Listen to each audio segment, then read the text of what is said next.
The story begins with Dodd glancing out the window and feigning thought. According to the butterfly effect, humanity's fate can change from a single simple choice.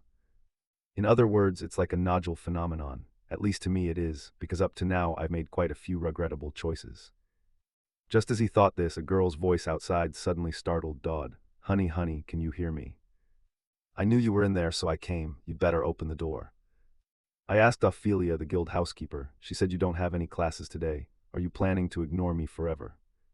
Turning toward Dodd and hearing the familiar voice, his face drained as if he were about to die. Sweat poured out and he screamed inwardly. There was no stalker like her.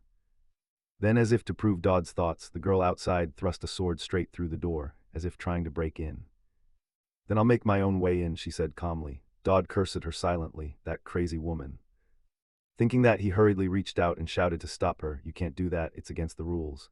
The student council president is the one who administers punishment for rule breakers." In response, his girlfriend revealed a shocking fact. Unfortunately for him, she was the student council president.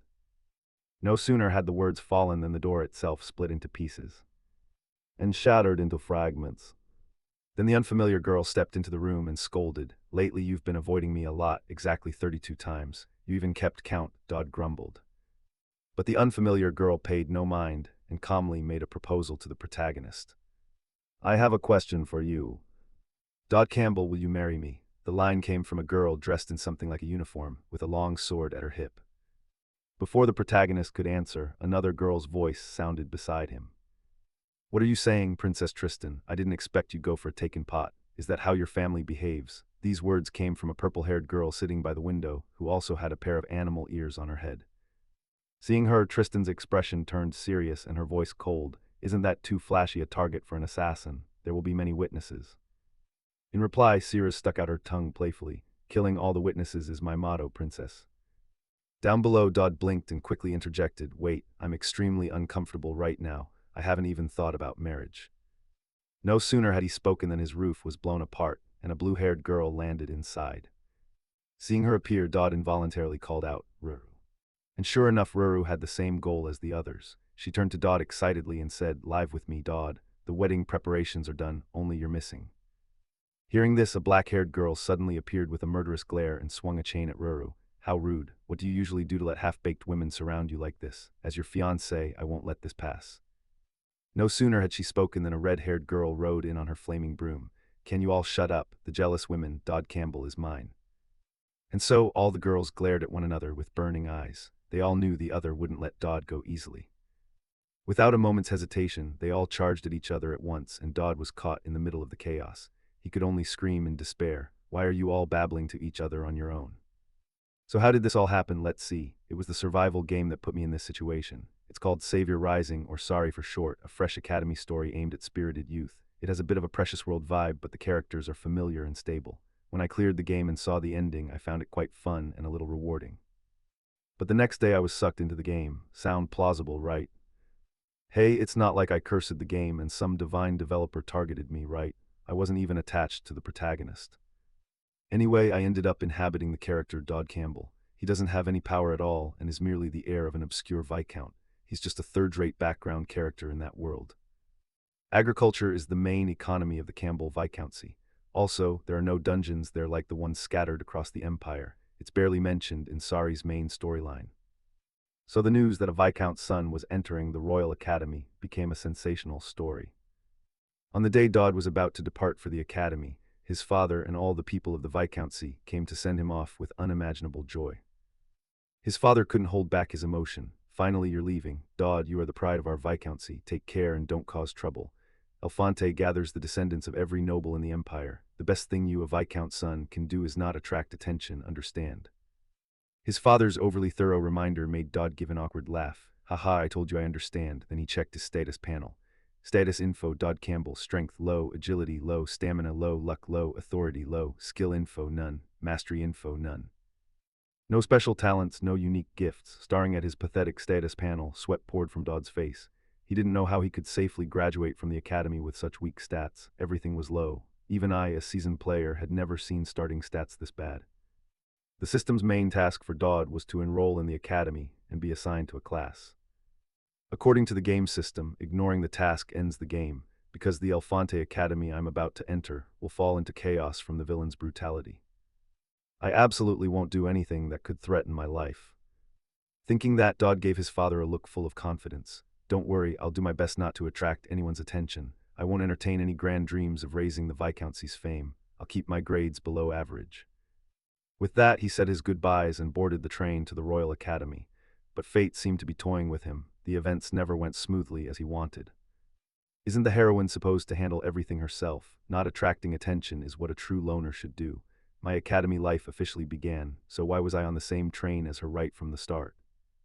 Before Dodd sat a stunningly beautiful girl with silver hair. She spent the train ride reading a book and sipping tea, but don't be fooled by that beautiful appearance.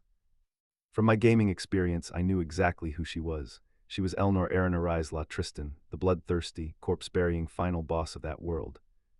In the scenarios, she and the protagonist repeatedly clashed and gradually lost their minds.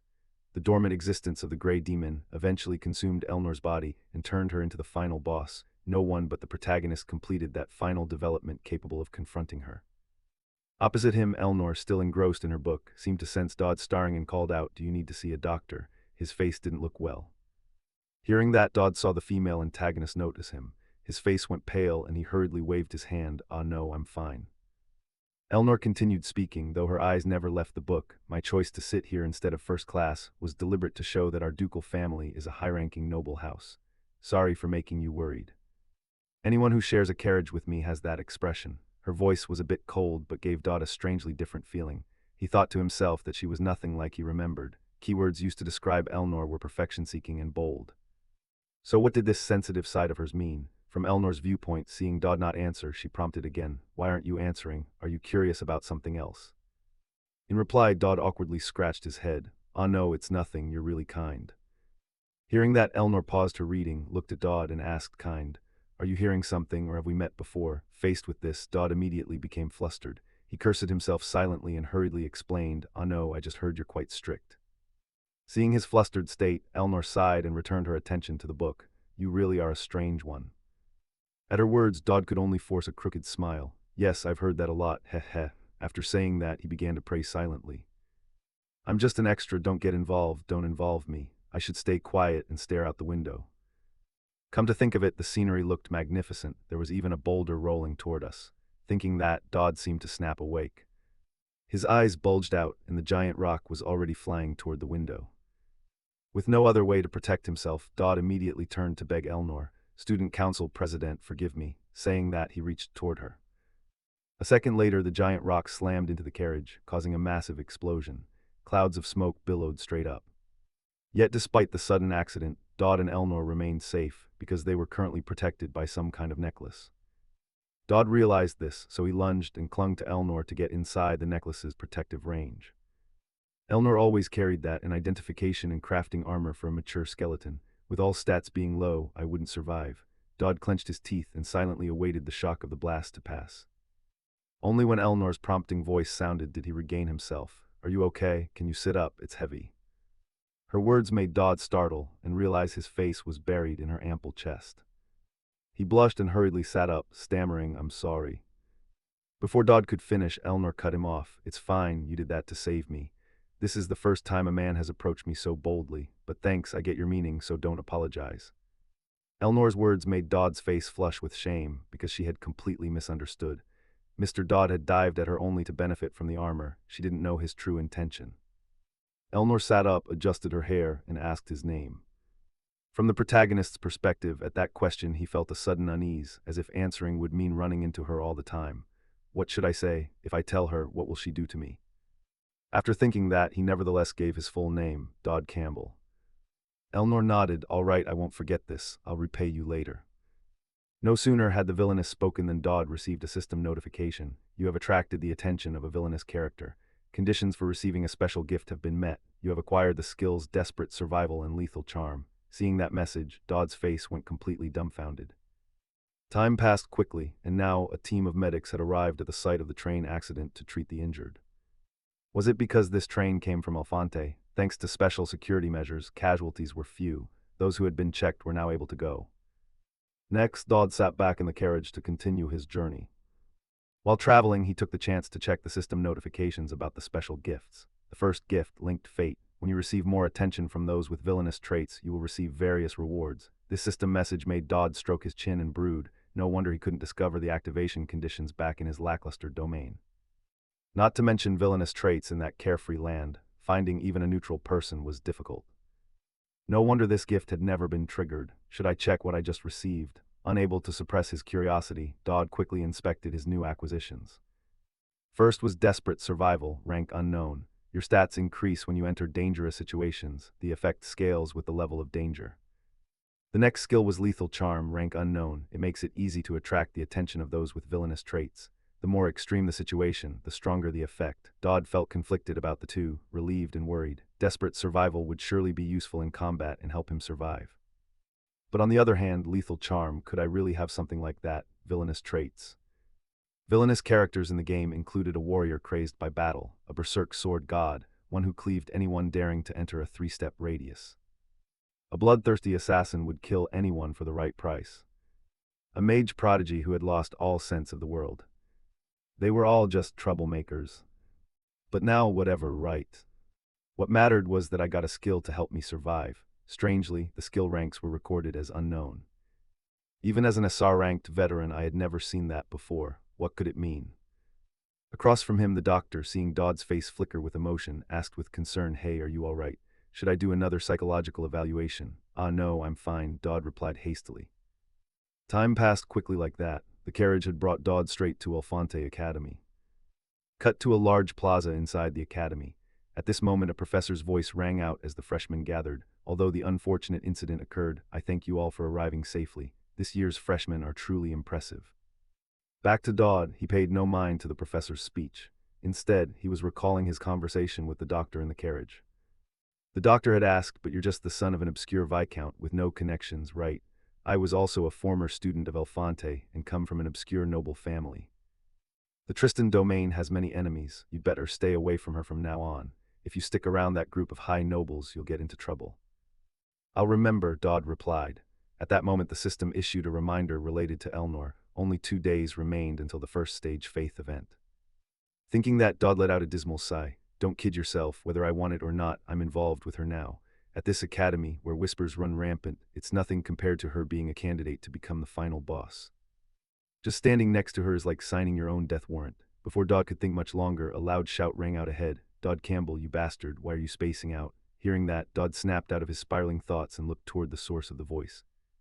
A few students were looking at him with teasing eyes. "Heh heh, look at that country bumpkin. Everyone else has paired up already, only you're left. Your opponent gets auto-assigned." The brown-haired guy said this while pointing at Dodd. Seeing that, Dodd hurriedly ran down and muttered a curse at himself. Right, after the opening ceremony, the combat trials start immediately. Scratching his head, Dodd asked, "Excuse me, who am I paired with?" He said it calmly, but inside he was freaking out. He understood that if everyone else had chosen opponents, the leftover must be the strongest. Sure enough, a girl with orange hair extended a hand and introduced herself. "Hi, do you need a hand?" Looking at her beautiful face and bright smile, Dodd couldn't bring himself to smile when he realized who stood before him. She was the greatest genius in the world. In the future, she would become the savior. This is the protagonist of Savior Rising. Dodd could only reach out to her, tears welling at the corners of his eyes. Am I doomed? He wondered. Time passed quickly. Scene cut to the office of a female professor. Her colleagues were complaining. "Count Christ just arrived. Viscount Galantes is here too. When will Miss Tristan show up?" Not to mention them, the female professor was beside herself. Has she lost her mind? The one-on-one qualifiers are underway. How can she possibly be late? As she thought that, as if answering her wish, the sound of footsteps echoed ahead. Everyone turned to the noise and saw Elnor's figure, covered in blood, strolling forward. Her appearance startled everyone. The professor immediately demanded, "I have a lot to ask you. Where the hell have you been?" Elnor replied that she had been busy dealing with something, but just looking at her made it clear that something was no small matter. The professor sighed and signaled to her colleagues, "Sorry, but she and I have some matters to settle first."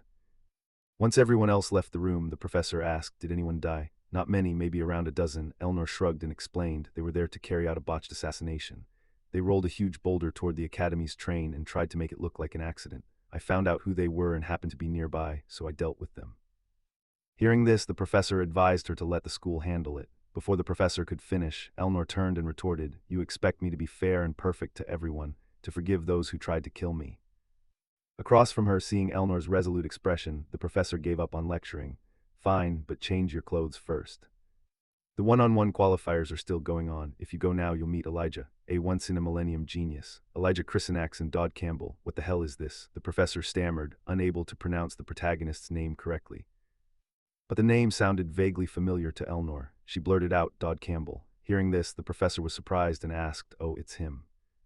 How do you know him? The professor asked. He doesn't seem to stand out at all.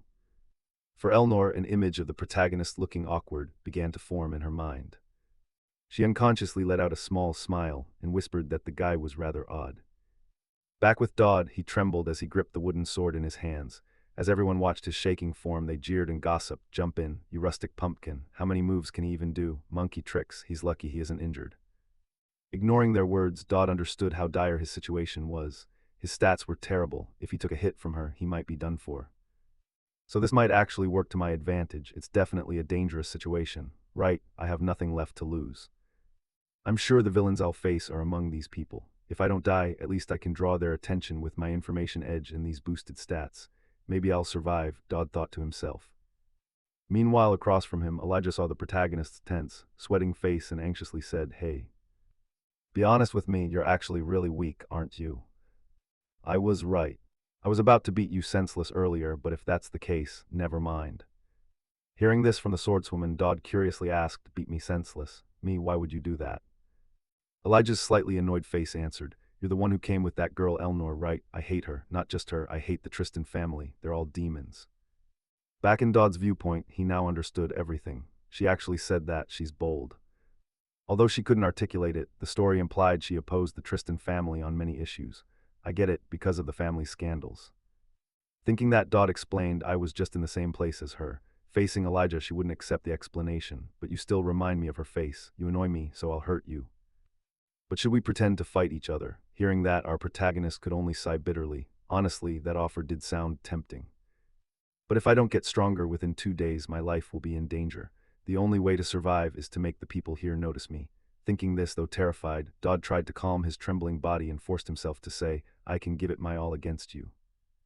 Actually, I rather like her. The moment Dodd said this, Elijah's face darkened. The atmosphere around her seemed to shift. Elijah tightened her grip on the wooden sword and coldly asked the protagonist, Are you serious? Of course I'm serious, but if I really want you to fight at full strength, this is the only way.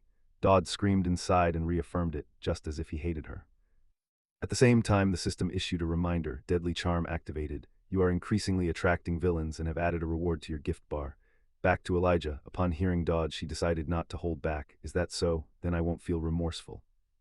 Saying that, she pushed off with both legs and lunged forward like an arrow through the wind, bringing her sword down in a blinding swing.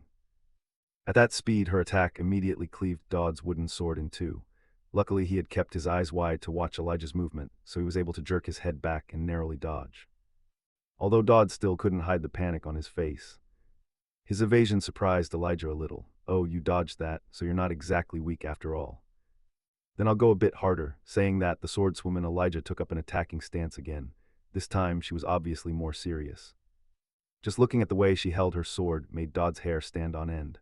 A string of glaring red system alerts kept warning Dodd that he was in a dangerous situation. Danger, not life-threatening. Activate desperate plea for survival notification just appeared, and Dodd felt an invisible surge of power well up inside him. Then, as a natural reflex, he unconsciously thrust a punch straight forward, and it happened to hit Elijah in the face. The result was a punch rated rank X, the highest rank. Elijah's body flew backward like a cannonball and slammed into the wall, the impact causing a massive explosion. This left Dodd and all the other freshmen staring in wide-eyed shock. Dodd Campbell, whose stats were all at rock bottom on his first day at Alfonte Academy, had just defeated the protagonist of this world. As a consequence, the Academy's professors immediately called an emergency meeting. In the meeting, a green-haired professor spoke up. The first possibility is that this brat Dodd is hiding his cards. At that, a teasing voice rang out. He changed his tune about him quickly. Conrad. Professor Conrad replied calmly rather than angrily. Anyway, none of this adds up. Everyone here is knowledgeable. Surely they know he had no combat skill or strength before the duel. But that strike packed a punch. What do you mean by packed a punch? A professor opposite asked. Conrad fell silent for 2 seconds and then elaborated. I mean not only Elijah Chrysanax, no one could have come out unscathed from that blow. First, I estimate the chance he defeated future warrior Elijah Chrysanax is 0. But by some banned substance or tool, by some method, he temporarily increased his strength. The remaining possibility is that he truly is a prodigy. His words rendered the other professors in the meeting silent, unable to reply. After a dozen or so seconds, a beautiful blue-haired female professor adjusted her glasses and shook her head. But his victory is really hard to accept. Kendrid, the border marquis and Elijah's patron, won't sit idly by. But if we ignore a student with such great potential, it would be a huge loss for our academy. Soon we'll know whether he's a fraud or not, so let's wait and see what comes to light. Her remark made the green-haired Conrad frown in confusion and ask what she meant.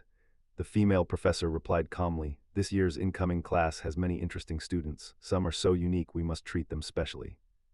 If this student truly is as special as you say, I'm sure he'll find a place among this year's new intake." Thus Dodd defeating Elijah with a single blow sparked a huge uproar and even made the breaking news. All eyes turned to him. Dodd Campbell, who exactly is he? Maybe he's the son of the Imperial Knight Commander, or perhaps the greatest talent ever at the Academy. A new star shockingly collapsing right after enrollment. Looking at the paper in his hands, Dodd sighed as if facing death. The news, from where I came from and in this game, are they for real? He tossed the newspaper aside and checked the system notification related to the character info gift for Elnor Aaron Arise La Tristan. Trust level 1 rose to trust level 2. Reward available. Character event D1 from Baron Lupin. Curiosity level 1 plus 50 points. Baron interest level 3 plus 140 points. Reading these notifications, Dodd quickly pieced a few things together. So curiosity rises to liking, then to trust, and I can spend the points in the point shop. The most curious person is Elnor, but why the final boss? Someone who shouldn't be interested in me is this intrigued. Despite his protests, Dodd immediately claimed the reward. Receiving Elnor's gift granted him the Tristan clan swordsmanship trait. The unexpectedly good reward made Dodd's eyes widen. A clan famous for swordsmanship, let's see. Their clan is tied to demons, but screw it. After that, he noticed Elijah now had curiosity level 4 about him. However, he couldn't claim a reward yet. Why am I here with them? Rewards are only for villains who have a positive interest in you. She's not a villain and doesn't have a positive interest in me. Just as he thought that and hadn't had time to study it further, a knock on the door from outside made him startle and turn around. Next, a familiar voice called out, "Is this Dodd Campbell's room?" "It's me, Elijah Chrysanax. Can I come in?" Back in Dodd's view, he had sworn not to get involved with main characters or antagonists, so when this heroine approached, his face went pale. He bit his lips and wondered why she was here. Would she leave if he didn't answer? Outside, as if reading his thoughts, Elijah said, "Hey, I know you're in there. If you don't answer, I'll break this door down." Her threat made Dodd shout back, "Are you crazy?" Outside, hearing Dodd reply, Elijah softened her voice. "You're in there. Can you open the door?" "I have something to tell you. What is it?" Dodd stammered. "Oh, just things so we can get to know each other better," Elijah answered. Time passed quickly. Elijah the swordswoman paced the corridor, then sighed and muttered. He should have agreed. Why get so tense? What's his problem? "I don't know how to make friends with boys." The thought made Elijah a little frustrated. And while not paying attention, she seemed to bump into someone, causing the food bag the other person held to fall to the ground. "Oh, you should watch where you're going," the person opposite scolded, and Elijah hurriedly helped pick up the food bag. But when she looked up and realized she had bumped into Elnor, Elijah froze. An image formed in her mind of a blonde-haired boy standing on a sea of flames, telling her to run. Looking at Elnor, Elijah began trembling uncontrollably. Her hand gripping the food bag tightened until the veins stood out. "I'm fine," Elijah replied hesitantly, and loosened her grip on the sword's hilt. "I grabbed the sword out of instinct." Elijah worriedly watched Elnor, wondering silently whether she could defeat her in her current state. Elnor Tristan, she must have seen my hand, right? But why hasn't she thought to respond to it? Does that imply she doesn't even need to react to me anymore? Across from her, Elnor indeed paid no mind. Instead, she reached forward and demanded, "Give it back, hand it over." In response, Elijah's trembling hand returned the food bag to Elnor, while wondering inwardly, Dodd, how could he be connected to this girl? After returning the item, the two of them brushed past each other. As they walked, Elijah said, "The right corridor leads to Dodd Campbell's room." Hearing this, Elnor stopped and called out, "Wait a moment."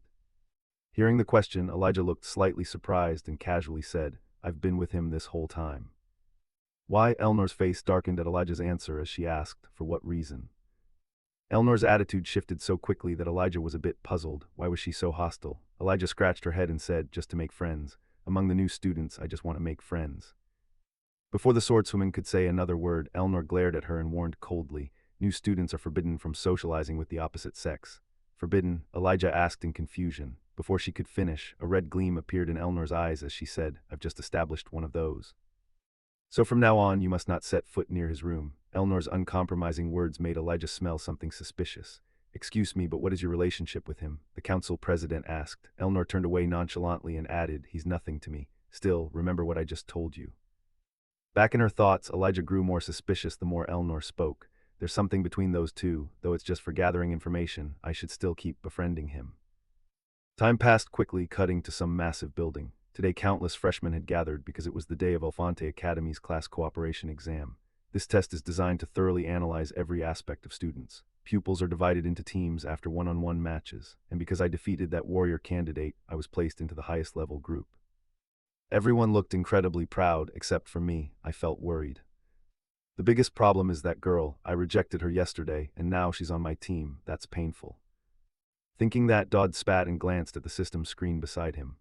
Elijah's curiosity level toward him had reached 5, but he still couldn't claim the reward. Near an interest level change for an important character, a special event will trigger when the interest state shifts. Seeing that, the protagonist could only force a goofy smile.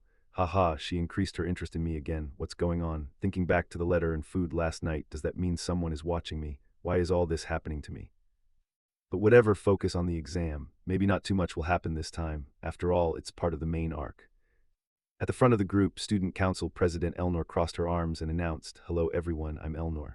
I am in charge of this exam. Her appearance startled the protagonist. What? No way, it's a coincidence. Elnor's event is indeed today, but is she really in charge of us? It would be stranger if nothing happened during the exam. As for why Elnor was assigned to supervise Dodd's group, the strongest group, that was also because of Dodd. In the professors' meeting the previous day, they agreed that if Dodd truly was a talent capable of subduing the warrior candidate, they eagerly wanted to see his performance in the class cooperation exam. Let the student council president proctor the exam as a precaution. Back in the present, the swordswoman Elnor turned and reminded them, first, move to the testing area, we'll receive the questions there. With that, the group filed into the testing building one after another. But not long after they started, the hallway suddenly went pitch black. Wow, this place looks cool, someone exclaimed as the lights had just gone out. Seeing this, the swordswoman Elijah involuntarily turned to Elnor beside her. She said she would receive the questions after we arrived here, right? So is this also part of the test? Hearing the question, Elnor only fell silent, scanning the surroundings without saying a word. As for Dodd, he was the clearest about the current situation. The system had just sent him a notification. The Elnor event was now active. Event, the next assassination. Surviving assassins are still targeting her. Protect this target. Reading the notice, Dodd could only sigh gloomily. This is a trap, not a test anymore. Up ahead, a few students nervously told each other they'd handle it, not to worry, and that they should move on. Who knows what could happen here? Back with Dodd, he glanced around and realized something. Wait, looking again, these people are all members of the protagonist's party. If I remember the plot correctly, this is where they first met. So the people in this room are quite important to the story. Thinking that, a spark lit in Dodd's mind. He immediately pointed at the map carved on the wall and voiced his thought. I think heading to the central hall would be best. There should be equipment and supplies there. More importantly, it's a spacious area where defending against ambushes would be far easier than in these narrow corridors. You must have felt it too. President and Elijah were not the only ones here, and I'm going over there. As he spoke, Dodd pointed in a different direction. This made Elijah curious and she asked, why? Because it's necessary, Dodd answered. Elijah still didn't fully understand his intent and reminded him, why that way? That route is completely away from the central hall. Dodd replied with a very serious face. I can't say, but this is very important. I'll explain clearly later. Yes, very important. I wasn't lying to them. What's more important than saving my own skin, right? With that, though the others didn't grasp the protagonist's true intentions. The group quickly split up. Elnor's team moved to the main hall, while Dodd took a completely different route. In the quiet corridor, Dodd exhaled softly. This has to work. It seemed that defeating Elijah had made his words more believable. I just need to hide until the event ends. After all, the assassination target this time is Elnor, so they definitely won't pay attention to me. I'll just find a corner and sit quietly until it's over. That was what Dodd thought, but if things always went his way, it wouldn't be fun. Suddenly a voice sounded behind him. You. I'm here to fix the electricity, can you guide me? My eyes aren't good in the dark. Hearing that, Dodd cast a slight glance at the man and the system immediately warned him. Danger detected. Back with Elnor's group, they had reached the large hall area. By now, all the freshmen in the group had sensed the presence of assassins hiding in the darkness. Then a girl dressed like a cleric in the group anxiously asked, Elijah, do you think Dodd will be okay on his own? What if something happens? Elijah, fully trusting Dodd's plan, replied confidently, even if he's scheming something, he must have a plan. Besides, it seems something is about to happen to us anyway. Back at Dodd's position, he was leading the stranger behind him. As they walked, the assassin thought the vanguard was wiped out by that cunning woman. But that would only be the case if we weren't here. Even this guy was easily deceived. A professional assassin like me can assess someone's skill just by watching their movements. This guy is a complete amateur. I can toy with him before finishing him off. I'll take over his body and eliminate Miss Tristan. Thinking that, the assassin gave up pretending to be Dodd. He tore away his disguise to reveal a completely different face, drew a sharp short sword, and said coldly to the protagonist, well done, it's time I reward you. Turning toward Dodd's corner, after seeing the assassin's true face, he breathed a sigh of relief. All his worries seemed to lift. Phew, thank the gods, just as I thought, it's you, Hazard. If the opponent had been a bit stronger, I might have been in danger. I'm truly relieved. Your swagger still looks like the same guy I remember. Desperate survival, rank A. Opposite him, seeing Dodd so unfazed, the assassin felt a flash of anger. What the hell is he saying? I'm speechless. Still, he's just weak. I'll kill him at once. No sooner thought than done, the assassin lunged forward. Meanwhile, Dodd gripped a staff tightly. The duel between them officially began. Cut to Elnor's group's location. Their battle with the assassins was underway. More accurately, the assassins were being beaten to a pulp. Each assassin's body was slammed into the walls.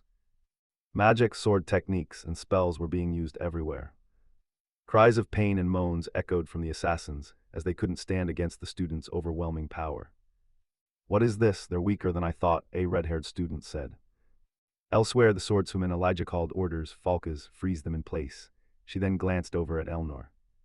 With a single swing of her sword, she could easily send 4 assassins flying into the wall before her. The strike was so powerful that when their bodies hit the wall, it left large gouges. Next, Elnor drove her sword into an assassin's arm and interrogated him. Besides you were others sent. If you don't answer, I'll break your neck. As she spoke, she twisted the blade, opening the assassin's wound. He screamed in agony. Unable to bear the pain, the assassin spat out everything. After hearing that, Elnor asked again, you mean Hazard of the Crescent Moon? Is he in this building or nearby? In response, the assassin, not yet sufficiently broken, still blustered and refused to answer. I won't tell you. No sooner had he spoken than Elnor stomped his face into the floor and warned, he's here with us, isn't he? Below, the assassin felt as if his skull were about to be crushed. With no choice, he betrayed Hazard and confessed, yes, he came with us, following behind. Watching this, the swordswoman Elijah asked in puzzlement why she had gone that far. In reply, Elnor slowly turned back and warned, they tried to kill me. And Hazard of the Crescent Moon is an assassin who can take another's form by killing them. According to her, who is the easiest target for him in the building right now? Hearing this, Elijah's mind immediately jumped to a name and she probed. Could it be Dodd? Did he use himself as bait to draw out the strongest enemy? There are assassins hunting her. Why would he go so far away? What is the relationship between him and her? Elnor cut Elijah off before she could finish. I've said it already, we have nothing, at least as far as I know. Return to Dodd's fight with the assassin Hazard. At this moment, Hazard's thoughts kept racing. I'm a professional assassin. A guardian spirit is supposed to be a barrier against slashing attacks. That only reacts to weapons, so why is it here in a place like this? The academy is ancient and mystical, so I guess it makes sense. It's fine, since an assassin is a weapon itself. But why has it come to this? Right now, Hazard's situation isn't much different from that of his subordinate assassins. Dodd had made him cough up blood with just a wooden staff. The strikes the protagonist unleashed were lightning fast. Hazard couldn't even react before taking countless blows. At the same time, Dodd received a system notification. You have successfully used a sword skill. Your Tristan swordsmanship proficiency has increased. Seeing this, Dodd paused briefly to catch his breath. Meanwhile, Hazard sat back against the wall, constantly coughing blood. He finally understood why Dodd was so strong. Tristan's swordsmanship, maybe I shouldn't have touched him from the start. Thinking that, Hazard bitterly said, so you were the one baiting me. Who are you? The sudden question left Dodd dumbfounded. He had no plan. He was only slipping away from the crowd to avoid being drawn into the fight. Also, the assassin's delusion was triggered by the protagonist's charm skill. Charm had been activated, and the villain was astonished by your meticulous plan. Thanks to the game system, you can't use weapons at save points. That's why I lured him here. It seems you don't intend to answer. Fine, kill me then, Hazem said calmly, as if death were no great matter. But contrary to what he expected, Dodd had no intention of killing him. I'm not going to kill you. Pass this message to the others. Stay away from Miss Tristan. Tell them even an assassin like you nearly died. When he said this, Dodd actually had a calculation in mind. I don't know who ordered it, but it's likely they'll strike again. If that happens, the chance of Elnor's gray demon being unleashed will increase, so try to prevent that possibility from the start. Across from him, Dodd's request made Hazem smirk mockingly. And if I come back after this, then what? Dodd replied in a very serious tone. Then try me, because next time I'll protect her again. Hearing that, Hazem frowned and asked, Is Miss Tristan really that important to you? Let's assume so, Dodd answered. Immediately after, a series of system notifications arrived. Willpower charm activated. The villain's favorability skyrocketed exponentially. Seeing the alert and sensing something, Dodd hurriedly turned around. Sure enough, the swordswoman Elnor was standing behind him and had heard everything. Time quickly passed to the next morning. Elnor's close friend was sprawled over a desk, exhausted, buried under a mountain of paperwork. It's chaos. I understand why the Prime Minister lost it, but why immediately pursue and arrest the mastermind? I have a mountain of work here. The Academy's internal affairs are a mess, but based on the timeline of the assassination attempt, it's been confirmed there's a spy. Elnor, I know political schemes against you are common, but since this is the second assassination plot, it's clear they're determined. But this event is different. Whoever is behind it will certainly strike again. And those around her have all been commended. Despite that, everyone was knocked out without injury. The problem is Dodd Campbell. He's the only one not recorded as commended. There's no reason for him not to be, and I don't know why. It's as if he's deliberately avoiding the Academy's attention. In response, Elnor answered with a vacant look. I don't know. Her offhand reply annoyed her friend, who warned, If you say, I don't know again, I'll hit you. Go ahead then. Elnor said nonchalantly, which made her friend so angry her eyes nearly bulged. Without hesitation, she hurled the ink bottle at Elnor and shouted, What on earth is wrong with you? Up front, the swordswoman casually reached out and caught the ink bottle precisely, then asked back, What do you mean? Explaining, the friend voiced her feelings. You've been spacing out all day. Why can't you focus at all? I don't know why, but if you don't tell me, I'm not helping anymore. Back to Elnor, who didn't want to hide it and spoke plainly. I feel attracted to someone. Hearing this, the secretary's hand froze mid-motion. Her eyes widened as if she'd misheard. What did you just say? I said I feel attracted to someone. You just mentioned him. At that, Elnor's face flushed slightly. Her assistant then probed, Do you mean Dodd Campbell? After that question, Elnor didn't answer, and the two fell into an awkward, embarrassed silence. A second later, Elnor's friend snapped out of her daze. She hesitantly pointed forward with a look as if she'd heard that dinosaurs had come back to life. No, wait, you like that rustic fellow? I didn't say I like him, Elnor clarified.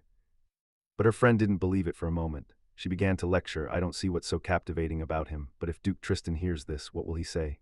In response, the swordswoman put the ink bottle back on the desk and reiterated, That old man will definitely be furious. And I'm not infatuated with him, not that ape. The assistant muttered under her breath, scratched her head, and added, Oh well. Anyway, he treats you well, right? Normally you'd be suspicious. As a Tristan heiress, you should be more cautious. Elnor nodded in agreement. That's true, but I just want to test him. I only need to observe him closely. As she said it, she stared at Dodd's photo on the desk. Back with the protagonist, he lay on his bed, staring blankly at the notice in his hand, baffled. The paper read, Regrettably, Dodd Campbell, we cannot currently determine your class affiliation. The research team is conducting a project to produce the optimal result. You may expect good news in the future. Reading that, our protagonist could only complain to the heavens. Expect what? Just toss me into some old class and forget me. But if I follow the rules, shouldn't I be placed in a special class like Elijah's team? Why are they leaving me out like this? Thinking it over, Dodd sat up and checked the system notification. Main Quest 1 completed. Information updated. Main Quest. Resolve the incident at the freshman welcome ceremony. D3. Reward. Exclusive equipment material. The next system quest made Dodd reflect. He slowly recalled memories related to the event. The freshman welcome determines a character's class: marksman, warrior, mage, cleric, and so on. Your specialized class is decided by what you focus on. Just as Elijah uses a sword, I'll build my character around strength. Accordingly, I'll obtain exclusive equipment materials compatible with that. At that, Dodd tapped the screen. The system interface switched to information on Elnor and Elijah. Elnor's trust in Dodd rose from level 2 to level 5, temporarily increasing affection. A special reward is available. She's a standout character. When affection shifts to love, a special event triggers. 3 days remain until the meetup event. For Elijah, her interest in Dodd reached level 5, nearly shifting to affection. She's also a standout character. When affection shifts to love, a special event triggers. 3 days remain until the meetup event. Seeing the key character's interest in him rising in the game, Dodd could only groan and rub his face. The only problem is that the protagonist's final boss and the main quest events happening simultaneously means something big is definitely about to go down. Next, as if to soothe Dodd's fragile spirit, the system granted him Elnor's reward gift. You have obtained the copy skill. You can copy a target's skill. At that, all of Dodd's frustration vanished. His eyes popped wide like a cow's, as if he might have misread it. Oh my god, what's this? Copy a skill. It's insane. I can copy the final boss's skill. Yeah, but using this now would be a huge waste. Even though Elnor is currently at the top of the Academy's food chain, like Elijah is a lead, Elnor is a final boss with growth potential. She'll get more broken skills later, so there's no reason to use the copy skill right now. For now, I'll prepare for the event in 3 days. Luckily, I already know some things that will help survival. Thinking that, Dodd's eyes lit up. Time quickly passed to evening. Scene changes to the old equipment warehouse. Dodd was now wearing a black outfit and a half-face mask. He was using a low-tier agility potion, a low-tier shadow mask for increased agility, and low-tier silent step boots. All of these items came from the point shop. Feeling his body grow light and nimble, he nodded in satisfaction. Being able to use the point shop really is great. After bypassing the security measures, he finally reached what players call the nation's treasure farming spot. With that thought, he slowly approached the warehouse and immediately climbed the wall and jumped inside. At the same time, he used a stamina recovery biscuit that restored stamina faster than ever. It sounds like an ad, but the effect is real. Now it's time to rummage. Dodd whispered to himself and quickly dove into searching through the piled-up old gear before him.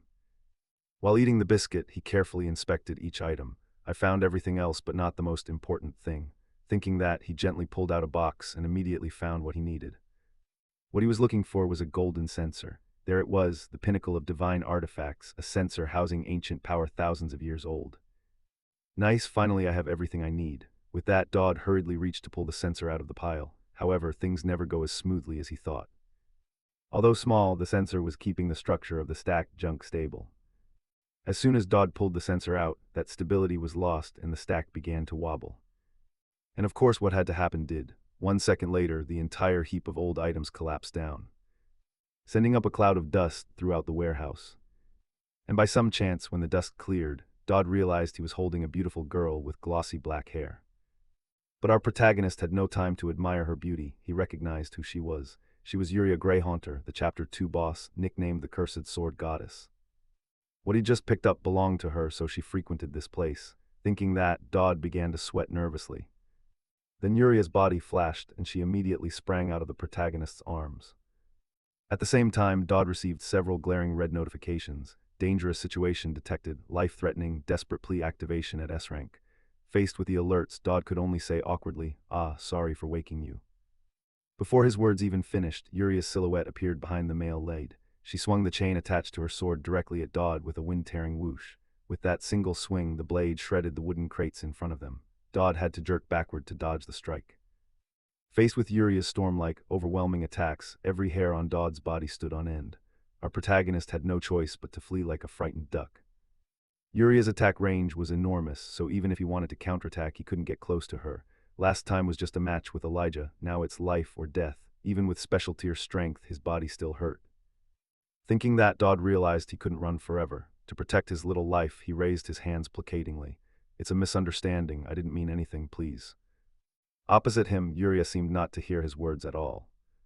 She continued swinging the chained blade like a machine, the sword beginning to gouge the ground into unrecognizable furrows. Meanwhile, Dodd kept dancing with death, narrowly dodging the blade again and again. But no matter how he evaded, everything has limits. Gradually, Yuria cornered Dodd. Then the swordswoman hurled the blade forward with a wind-tearing speed.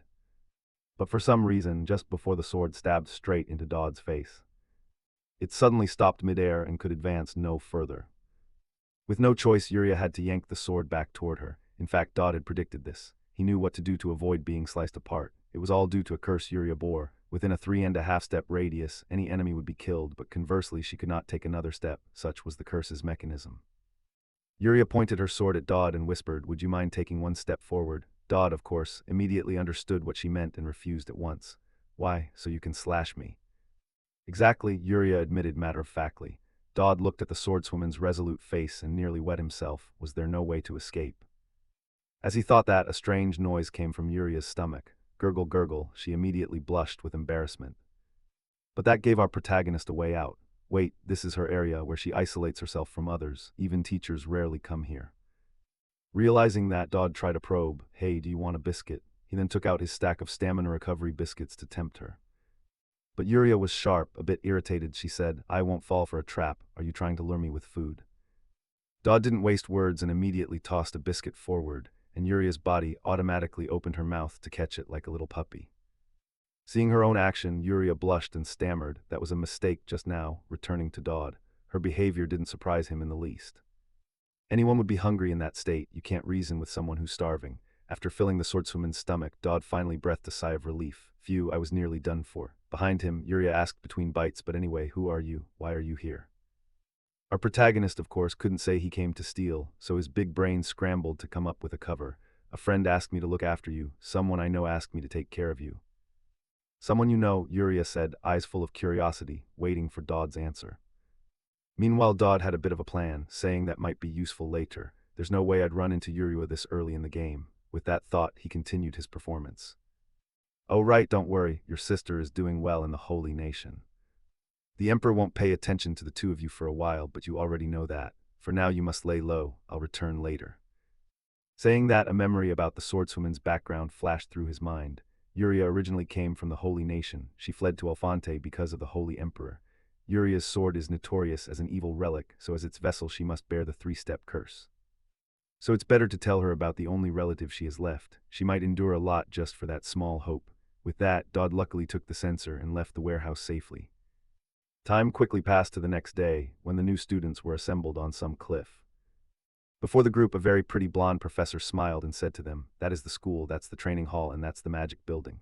Can everyone see clearly? You all must choose your major and minor at the newcomer ceremony in a few days. Knight, mage, production engineer, and priest, you're all familiar with those, right?" Below, one student raised a question. "Do the tribes study together with the holy nation?"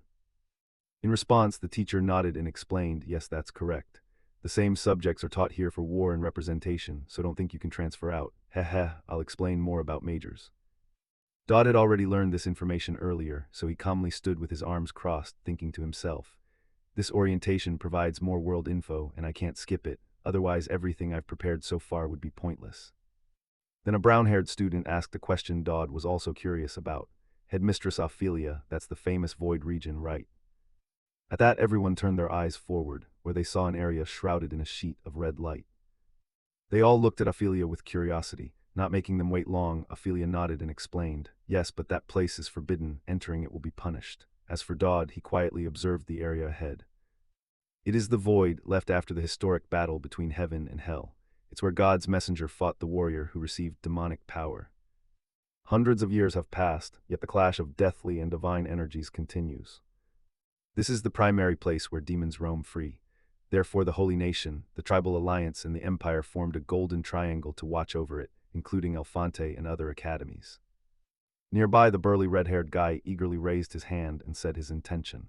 "Headmistress Ophelia, can we get closer to observe?" To his question, Ophelia agreed but warned them. "Look, standing right at the edge of the Archangel's protective barrier is fine. We're safe while inside it." Hearing that, Dodd couldn't hide his joy. "Good plan now is to go eat lunch and then return so I can do some things."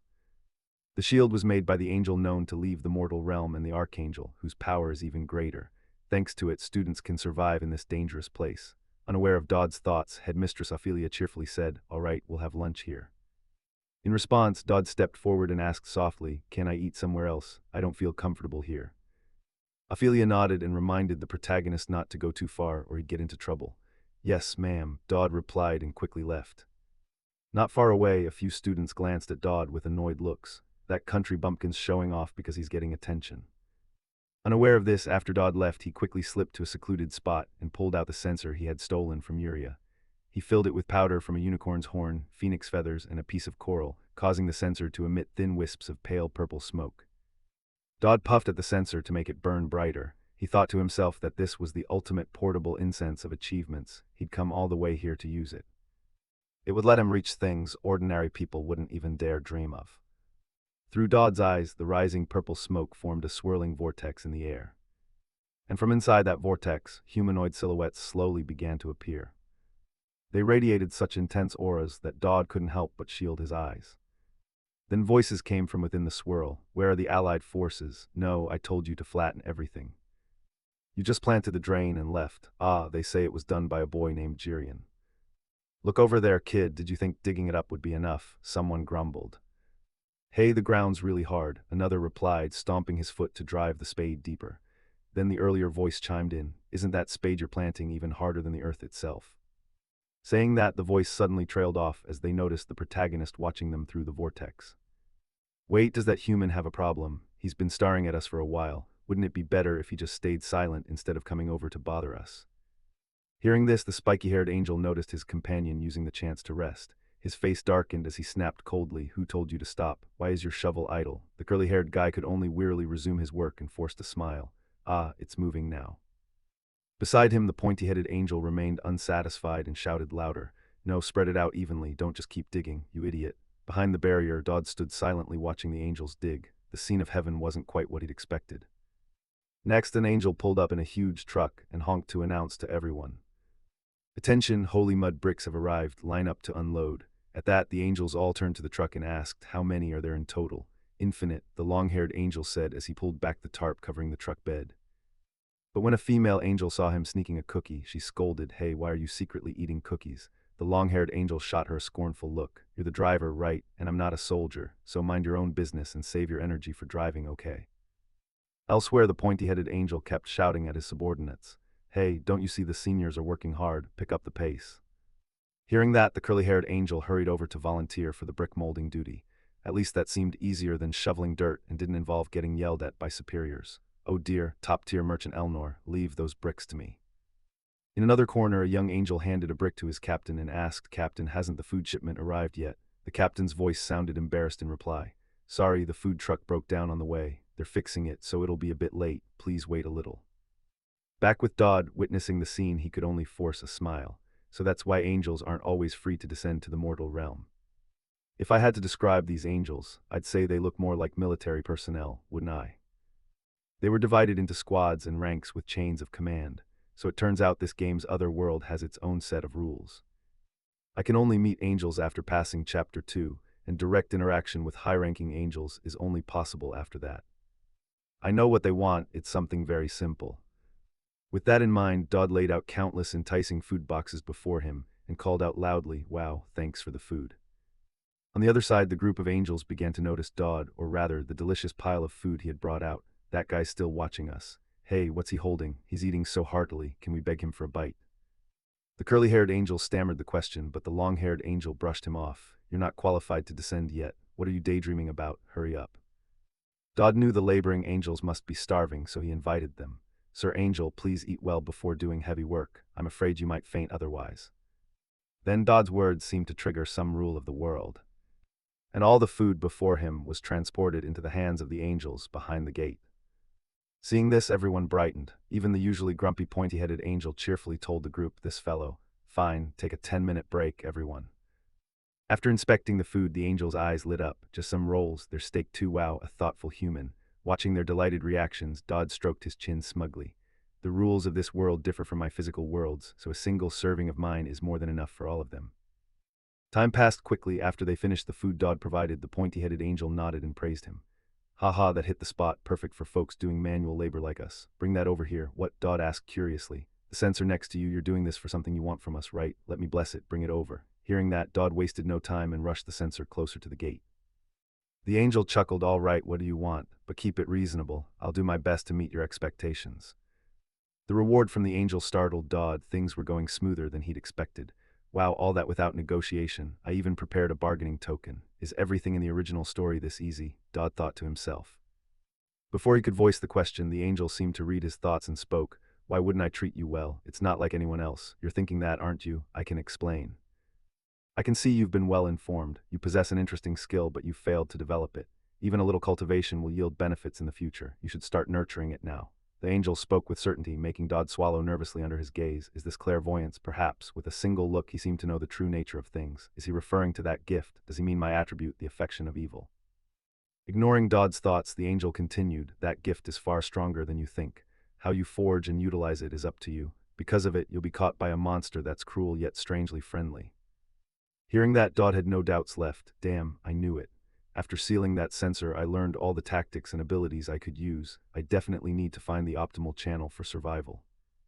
Returning to the point of view of the Uncle Angel, for some reason he suddenly reverted to his youthful form with long hair and a smooth robe. An ordinary human immediately fell into a state of fear. But you seem awfully calm, huh? I see a magnificent man taking shape. I suppose I no longer need to worry then. I've finished blessing you. Ah yes, thank you. Dodd responded naively, since all he had seen was the uncle sit and speak for a while without displaying any power, yet the blessing was already complete. Nearby, another angel, seeing the uncle talking to Dodd, asked the sergeant, why are you telling a mere human things like that? The Uncle Angel replied with a slightly annoyed look, have you finished moving those holy mud clods? Ah yes, I'm nearly done. The angel answered and hurried away toward Dodd. To be honest, Dodd still didn't fully understand the angel's cryptic words, cruel yet strangely friendly. What on earth does that mean? And a magnificent man, is he overestimating me? Dodd wondered. Meanwhile, before vanishing, the Uncle Angel cheered him on. Believe in yourself, even the smallest things I pass on to you. Immediately after that remark, the gate in front of Dodd was withdrawn. Back to Dodd, he stood stunned by those words. I'm just trying not to die, that's all. Still, it was a warning from an angel, so he should consider it carefully. With that thought, he turned to inspect the sensor to see what had been blessed. Quickly, notification windows appeared before his eyes. Sacred Sensor, Grade C, contains special power from a divine entity of another world, grants 2 skills. Austerity, Grade C, uses a small amount of mana to temporarily convert all bonus points into reserve.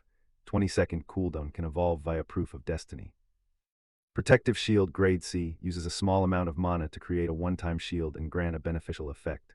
20-second cooldown, can evolve via Holy Mark. Reading these descriptions, Dodd was surprised that a little food could buy such pleasant blessings. That angel gave some really useful boons. The Constitution stat scales with HP, so it will directly help boost my survivability. My Desperate Life Plea skill also raises stats considerably. I'll make full use of these skills, and the most important part is evolution. In this world, crafted things can naturally improve performance. Getting something like this so early in the story is extremely lucky. But the issue is both skills only require a small amount of mana to use. It's a perfect dream for someone without any mana-related attributes. If I currently can't use much mana, I'll need to find another way to supplement it. And that's why I came here. Dodd now stood in a place resembling a plaza, surrounded by countless other students. The person in front of him complained when he saw Dodd standing there in a daze. Is being unfocused one of your strengths, or what? You said you wanted to form a 2-person team, right? You do know what a 2-person team is, don't you? So where's your teammate? In reply, Dodd smiled confidently and said she'd be here soon. His confidence made the staffer chuckle. Ha ha, who would come for nobody like you? Seeing the skeptical look, Dodd reaffirmed, I'm not lying, this place will be packed soon. My teammate isn't just famous, wait and see. Saying that, he checked his watch, thinking that according to the plot she should be arriving now. As if answering Dodd's wish, the swordswoman Elijah's voice suddenly rang out from behind. Hello, is this the monster research room? At the familiar voice, our protagonist turned, raised a hand to greet her. This change in Dodd's behavior was due to his encounter with the Uncle Angel. He didn't want to be tied to the protagonist, but he might have changed, especially after the angel's advice. Across from him, Dodd's greeting made Elijah feel a bit strange. And Dodd also proactively followed up on what he'd mentioned earlier about getting to know each other. It's still fine to get acquainted now, right? Back to Elijah, she stood there stunned by Dodd's words. You're extraordinary, Dodd. Nothing you try here ever succeeds, so now you remember me. Because of that tactic to make them jealous, I've been harassed so much. How delusional is he really, she thought to herself. Time passed quickly as the scene shifted to the simulated dungeon at Alfonte Academy. Dodd and Elijah were paired up and currently inside a simulated battle. Seeing the red eyes flashing in the dark, the swordswoman Elijah grew concerned and asked the protagonist, Dodd, are you really sure about this? Hearing her, our protagonist from behind complained with a groggy expression, have a little faith, didn't you want to be friends with me? Remember when we first met you wanted to beat me up. You do remember, even though I was the one who got hit. Elijah replied hesitantly. Then, as if sensing the monsters beginning to attack ahead, Dodd immediately issued orders. If you want to be friends, follow my lead. At 9 o'clock, there are 3 in total. Following his warning, Elijah hurriedly turned to 9 o'clock, and indeed saw a wolf lunging toward her with jaws full of fangs. However, thanks to the prior alert, she only needed to swing her sword to easily sever the wolf's head. But before she could rest, Dodd from behind cheerfully added, "There are two more coming from above." Time sped up, now they faced giant bats. Using his knowledge, Dodd quickly recognized the monster type and offered a counter. Their weak point is on top, aim for the body, not the wings. Hearing that, Elijah in front swiftly swung her sword and sliced the bat in two. But she felt a bit irritated and ground her teeth. "Stop giving orders and help me a little, will you?" Dodd seemed not to hear the complaint and continued issuing commands. "Two throwing knives will fly at you from the left and right, just knock them aside." Enduring for 10 seconds, Elijah swung her sword and deflected the two daggers that flew at her to the sides. Dodd then smiled and gave the next instruction. "Good, next is a paralyzing toxin, there's a sprayer on the right, destroy it quickly. Next, dodge the arrow that will come from my direction, just stand still. 3, 2, 1, there's an attack from behind." A rapid series of commands came so fast that Elijah began to lose track. She barely turned back in time and luckily blocked the blow from a giant one-eyed monster. Its heavy strike pushed her small frame backward. Elijah felt furious that all the heavy lifting had fallen to her while Dodd from behind merely pointed and issued orders. Unable to contain her frustration, she shouted, "If you know all that, shouldn't you do it instead? We'd level up faster if we worked together." In truth, Dodd did not want to help, he simply couldn't even if he wanted to. "Look, I want to help too but can't. I'm a lousy character with F-rank stats across the board." To explain, in a simulated match there's no murderous intent, so the desperate survival skill can't activate. These are merely artificial entities executing pre-programmed actions. Because the desperate survival skill isn't omnipotent, I must quickly raise my stats. Dodd silently reminded himself, while the swordswoman Elijah in front shouted to rally herself, "Come on." Then she tightened her grip on the sword and charged at the protagonist with a somewhat fierce look. The action made the smile on Dodd's face freeze. Am I being too mean? But contrary to what he thought, Elijah was actually protecting him, because a monster was sneaking up on Dodd from behind. Fortunately, Elijah reacted in time. With a single stroke, she easily severed the one-eyed creature's head, saving Dodd from a disaster. The sight left Dodd momentarily astonished. But immediately after, countless multicolored paper streamers shot out from both sides, accompanied by a congratulatory chime. "Too fast, you've broken the record ahead." Hearing that, Elijah's eyes widened in disbelief and she asked, "What's going on?" "I fought alone but broke the record. This is a two-person stage. What on earth is happening?" In response, the protagonist just smiled calmly. "Was it luck? The next area will be a bit tougher. Let's keep going." "Good luck falling on your face." His nonchalant words stoked the fire of Elijah's fury. She ground her teeth, eyes glinting as if she wanted to eat Dodd alive. At the same time, in a special observation room, professors watched Dodd and Elijah's battle through some magical device. After watching their performance, a girl dressed as the head mage of the magic department, Perse, nodded and admitted, "It seems we should allocate more budget for simulated battles next year." "Do you think so?" Conrad replied, gently placing a hand on some man's head and answering, "Probably.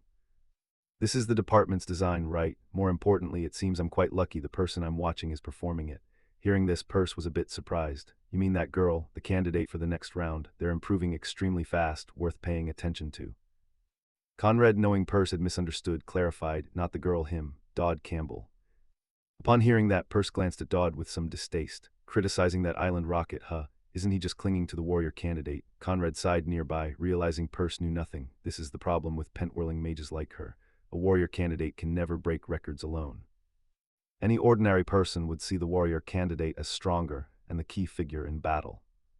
But he is the true key, the teammate's position, the way he issues commands with perfect timing, the seamless support. Each of his actions displays terrifyingly accurate judgment, as if he'd been on battlefields thousands of times.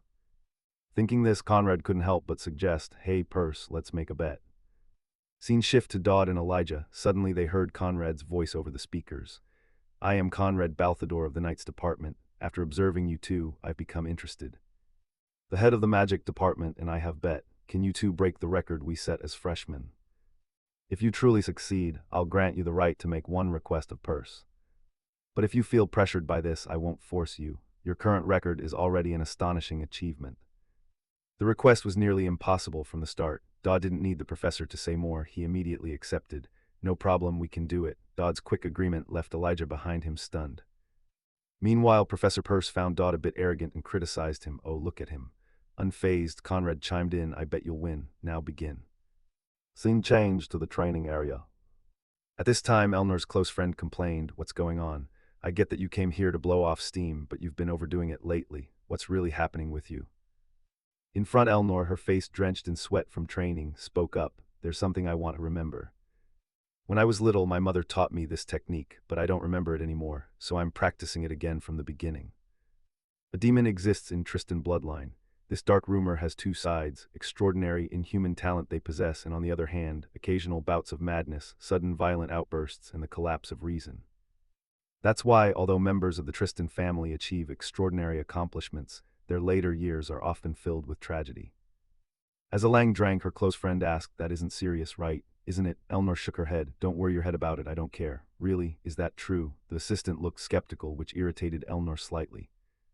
"I told you nothing can bother me right now."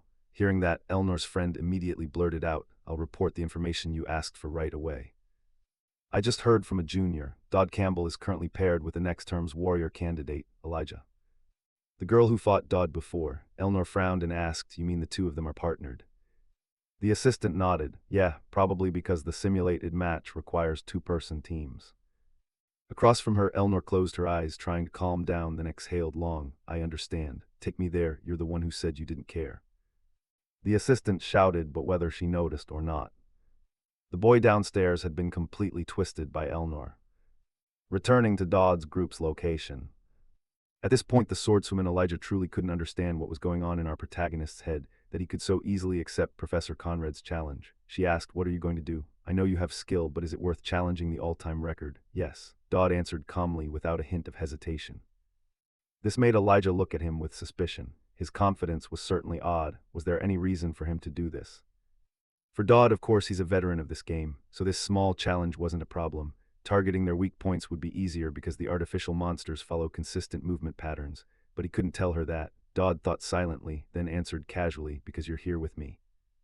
His words made the swordswoman's face flush slightly, as she exclaimed that he was unbelievable. In the observation room, Professor Conrad, seeing the two ready, spoke. "This is Conrad. Are you ready?" "Ready," they answered in unison. Hearing that, the head of the Knights department nodded. "Perfect. There's one final step to adjust difficulty. The higher you set it, the more bonus points you get." Without hesitation, Dodd immediately requested it be set to the highest difficulty. Nearby, the head of the magic department, Purse, couldn't help but be annoyed by the protagonist's confidence. Her brows furrowed as she complained, "Unbelievable, these new students. I like the energy, but this is too much. The highest difficulty is almost real combat. They might die during the challenge." Dodd seemed to hear it over the speakers and replied, "Even so, I think we should try." From Conrad's perspective, seeing Dodd so confident, he decided to trust him once and agreed, "So do as he wishes." Then he officially started the simulated combat system. The loud noises made Elijah's lovely face break out in beads of sweat from worry. Beside her, Dodd smiled and turned to reassure her. "Don't worry, the warrior candidate is reliable after all." As for Professor Purse, she was happily sipping a cup of tea brought by a subordinate while complaining to Conrad, incredulous at him. In response to her complaint, Conrad reminded her, "Is this the first time you've done this? Didn't we do the same for the previous freshman cohort?" Conrad's explanation failed to placate Purse and only irritated her further. "But this is different, they could actually die this time." Unlike her attitude, Conrad still trusted Dodd's group. "Just wait, Professor Purse, I'm sure he has a reason to be so confident. Even if things get dangerously out of hand, we can just intervene and rescue them, right?" "All right, slaughter mode activated, prove yourselves, new students." At that moment, from above, countless kinds of monsters of every variety dove straight toward Dodd and Elijah with bloodthirsty eyes. Seeing the scene, the swordswoman Elijah could only shout in frustration, "Damn it, let's go." Elsewhere, the design department staffer was inwardly crying, "Our design department is doomed." As for Dodd, the more dangerous the monsters, the more excited he became, because the system had issued a glaring red alert, "Danger detected. We have determined the danger level, life-threatening." Next, his desperate plea skill activated at maximum level, filling Dodd with energy. Without any hesitation, he swung his sword swiftly toward a falling rhinoceros-like monster. The protagonist's swing immediately produced a blade of light, cleaving off the giant creature's head in a single stroke. Seeing this, Professor Conrad in the observation room couldn't help but shout, "I knew it, this is exactly what I've been looking for. See that, Purse?" The shout startled Purse so much she spat out her tea, while the design guy's eyes went wide. At the same time, watching Dodd's power dispel her worries, the swordswoman Elijah seemed to relax. "I knew it, Dodd could do it." Professor Purse hurried to the screen. After witnessing Dodd cutting through the monsters, she was dumbfounded. Wait, how could this happen? He was completely useless earlier. In response, Professor Conrad voiced his thoughts. I thought he was just pretending, but I don't blame you. If I had known about his skill transformation, I'd have reacted the same way. Over time, the monsters would grow stronger, and so would he, meaning their development paralleled one another. Thus, the training match began to unfold overwhelmingly in favor of Dodd's two-person team. The number of monsters in the training chamber rapidly dwindled. On their side, the swordswoman Elijah had plunged her blade deep into the body of a giant red spider and held it fast. She shouted, "Do it, Dodd." Hearing that, Dodd immediately used her shoulder as a springboard and leapt high into the air. He then unleashed Tristan's swordsmanship, raining countless slashes across the red spider's body in the blink of an eye, forcing it to accept defeat along with the other monsters. After they felled the creature, an announcement sounded. Congratulations, this is extraordinary power. Dodd Campbell, Elijah Chrysanax, you two have succeeded in breaking the all-time record. But it wasn't over yet. The giant red spider wasn't quite dead. Before collapsing, it mustered its last strength and swung a massive leg straight at the protagonist as he was still reveling in victory. Dodd, duck, Elijah shouted from behind. But before the spider could carry out its plan, its body suddenly exploded into countless pieces. The one who had acted was Professor Conrad, who had just rushed over. Congratulations.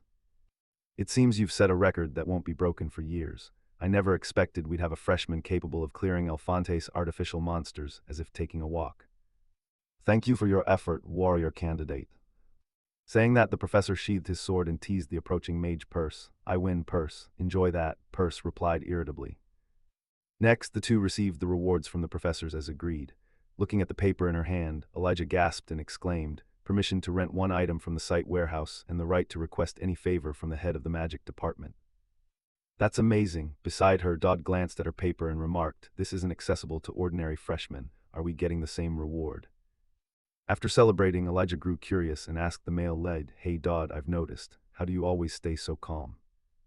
No matter what happens, you act like you already know how things will play out, or like you've planned it all. Your behavior gives me that impression. As she said this, Elijah put her fist forward and smiled. Hey, guys do that with friends, right? I mean the fist over there. Seeing this, Dodd sighed. Well, say what you will, but he did bump fists with Elijah. With that, Elijah's curiosity about Dodd rose to level 5, nearly trust level. See you tomorrow then, Dodd, Elijah said excitedly and hurried off. Dodd watched her retreating figure and shook his head. He couldn't tell if she was friendly or strange. Then a voice suddenly sounded behind him. Is that so? Hearing that, Dodd turned his head and yelped in surprise. Student Council President. Across from him, Elnor ignored Dodd's startle and bluntly asked, Do you like me? At that question, Dodd began to sweat bullets.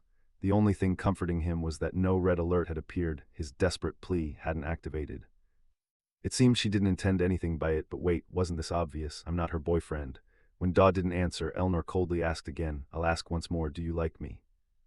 At the second question, the system cautiously warned Dodd, danger detected, danger detected. The alert made sweat soak his shirt back. Every hair on his body stood on end. He told himself he had to say something. Thinking quickly to save his skin, Dodd blurted a lie. Student Council President, although I've been training with Elijah, I still want to meet you. His words left the female antagonist stunned. As soon as Dodd finished, he privately cursed at himself. What are you doing, Dodd Campbell? Did you actually make that believable, idiot? Elnor seemed to interpret something and smiled faintly. So you're saying you've missed me all this time? Hearing that, Dodd nodded quickly like a pecking chicken and played along. Yes, exactly that. Why? Elnor asked suspiciously. Dodd was left speechless. He wanted to avoid her, not pine for her, so how could he explain that? Dodd began to stammer, unable to answer.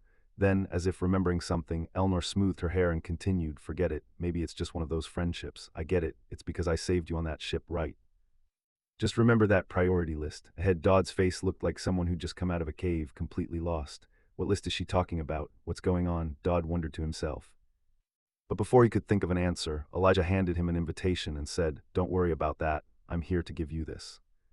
For Dodd, the letter made him a little fearful. He wondered, is this a love letter or a challenge? What is this? Nothing like this happened in the original story.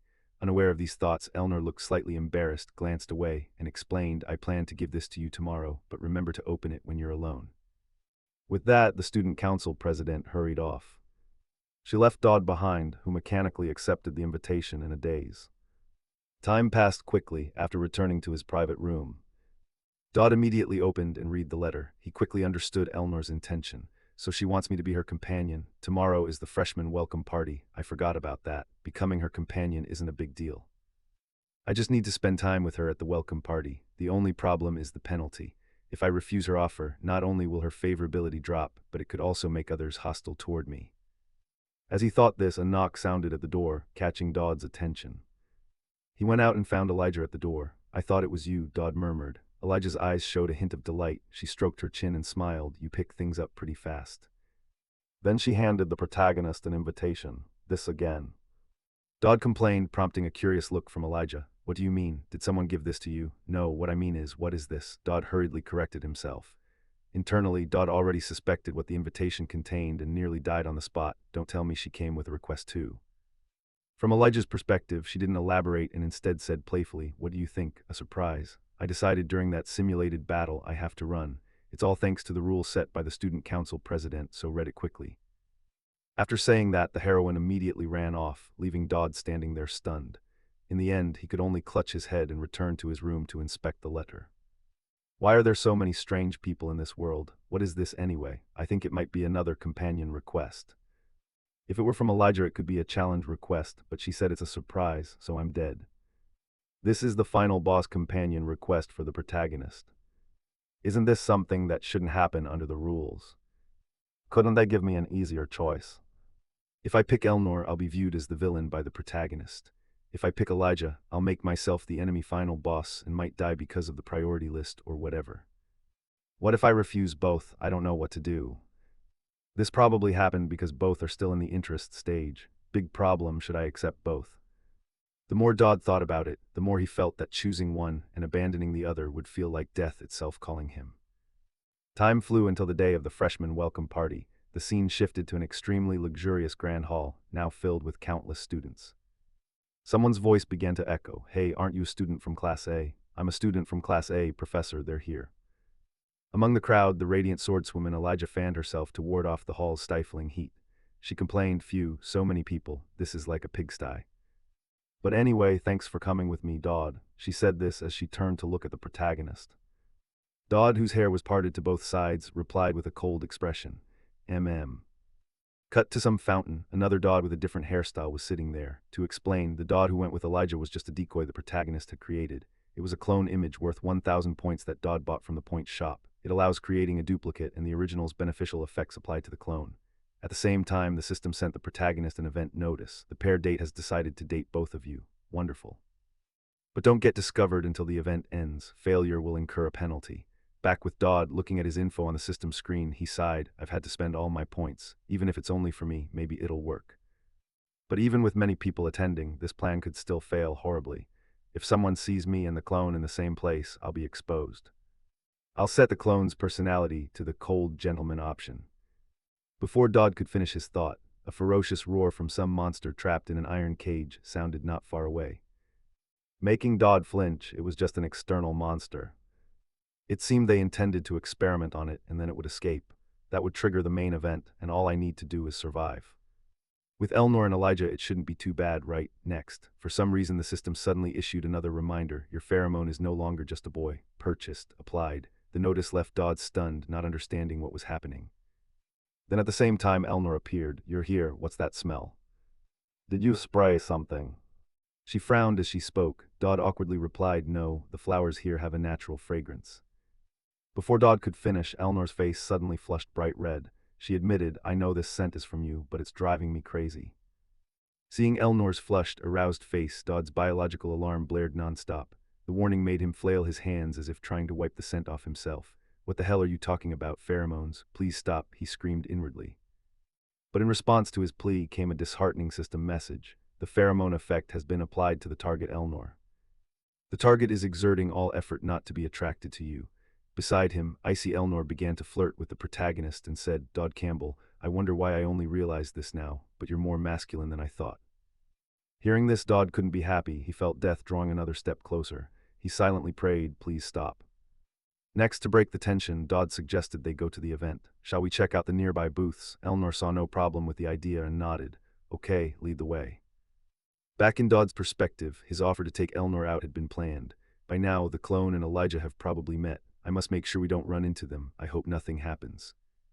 Maybe nothing will happen if this continues. All the clone and I need to do is escort the two of them. Thinking that, Dodd suggested again, "Hey, how about we get some snacks at that stall?" Upon hearing this, Elnor glanced at him with a suggestive look and replied, "All right." Then Dodd led Elnor to the grill stall and said, "Want to try this wild boar skewer?" This was the worst suggestion for Elnor. She takes great care of her figure. Dodd planned to lessen the pheromones' effect. That was his intention.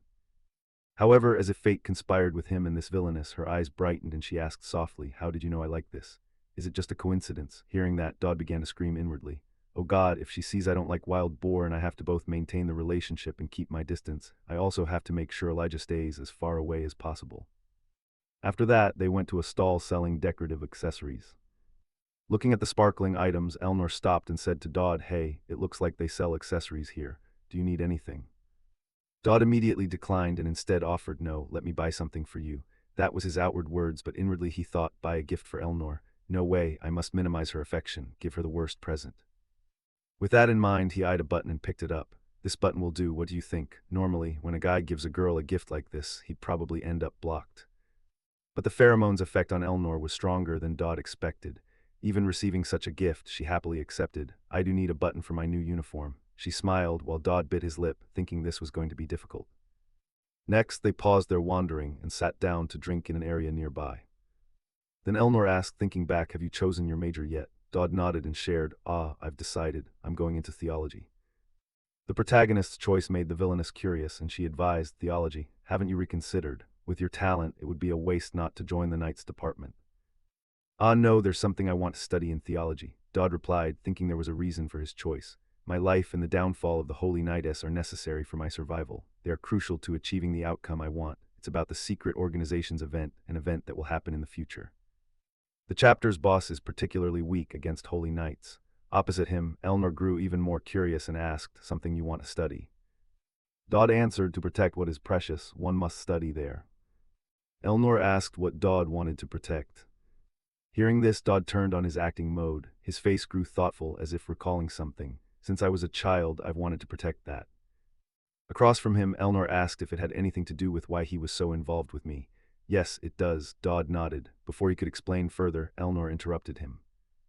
"I know the Tristan family curse well. I'm talking about the curse that turns all our members into lunatics." Hearing this, Dodd shrugged and asked, "Isn't the only way to stop it through mental training?"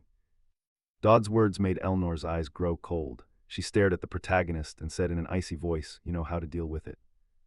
To that question, Dodd had no intention of hiding anything, so he said plainly, "The angel's blessing is a miracle where two archangels grant their blessing to a person, or so they say."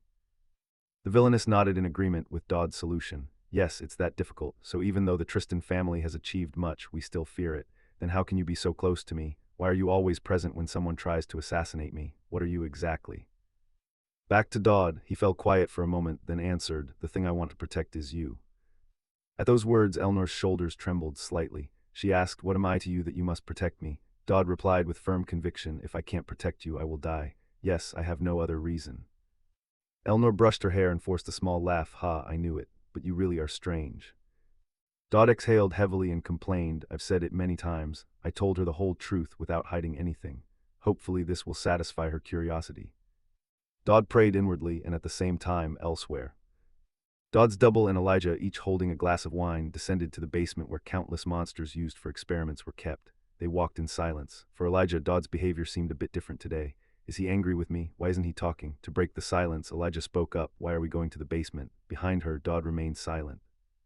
This made Elijah feel even more awkward. "I should get closer to him to learn more about the Tristan family. I don't know what to do with someone like him. I know nothing about men, it's maddening." She looked around and frowned. "What kind of hellish place is this?" "It's full of living monsters. It seems they're used as experiment subjects for students. The professors are socially irresponsible to keep them in the basement like this."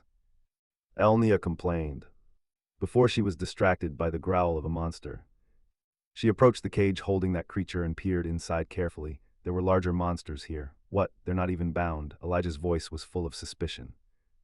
At the same time, suddenly a device mounted on the upper rim of the cage flashed a red light. Then a massive explosion followed. Fortunately, Dodd's double reacted in time, lunging forward to grab Elijah and leap to the side. But the blast's impact was enormous. It even made the entire hall tremble violently. Back at Elijah's position, she still seemed stunned that Dodd had used himself to shield her from the explosion. Why? Elijah asked without thinking. It's my job, Dodd replied coldly. Right after saying that, he fainted and collapsed to one side. Huh, what do you mean, Dodd? Elijah called out, but before she could call again, she sensed murderous intent aimed at her. It turned out that because of the explosion, the monsters kept for experiments had escaped. Their eyes glowed red and their gaze, full of brutality, fixed on Elijah. Yet Elijah showed no fear. She grabbed a length of iron strewn on the ground and spoke up. Anyway, thank you for protecting me. Now it's my turn to protect you.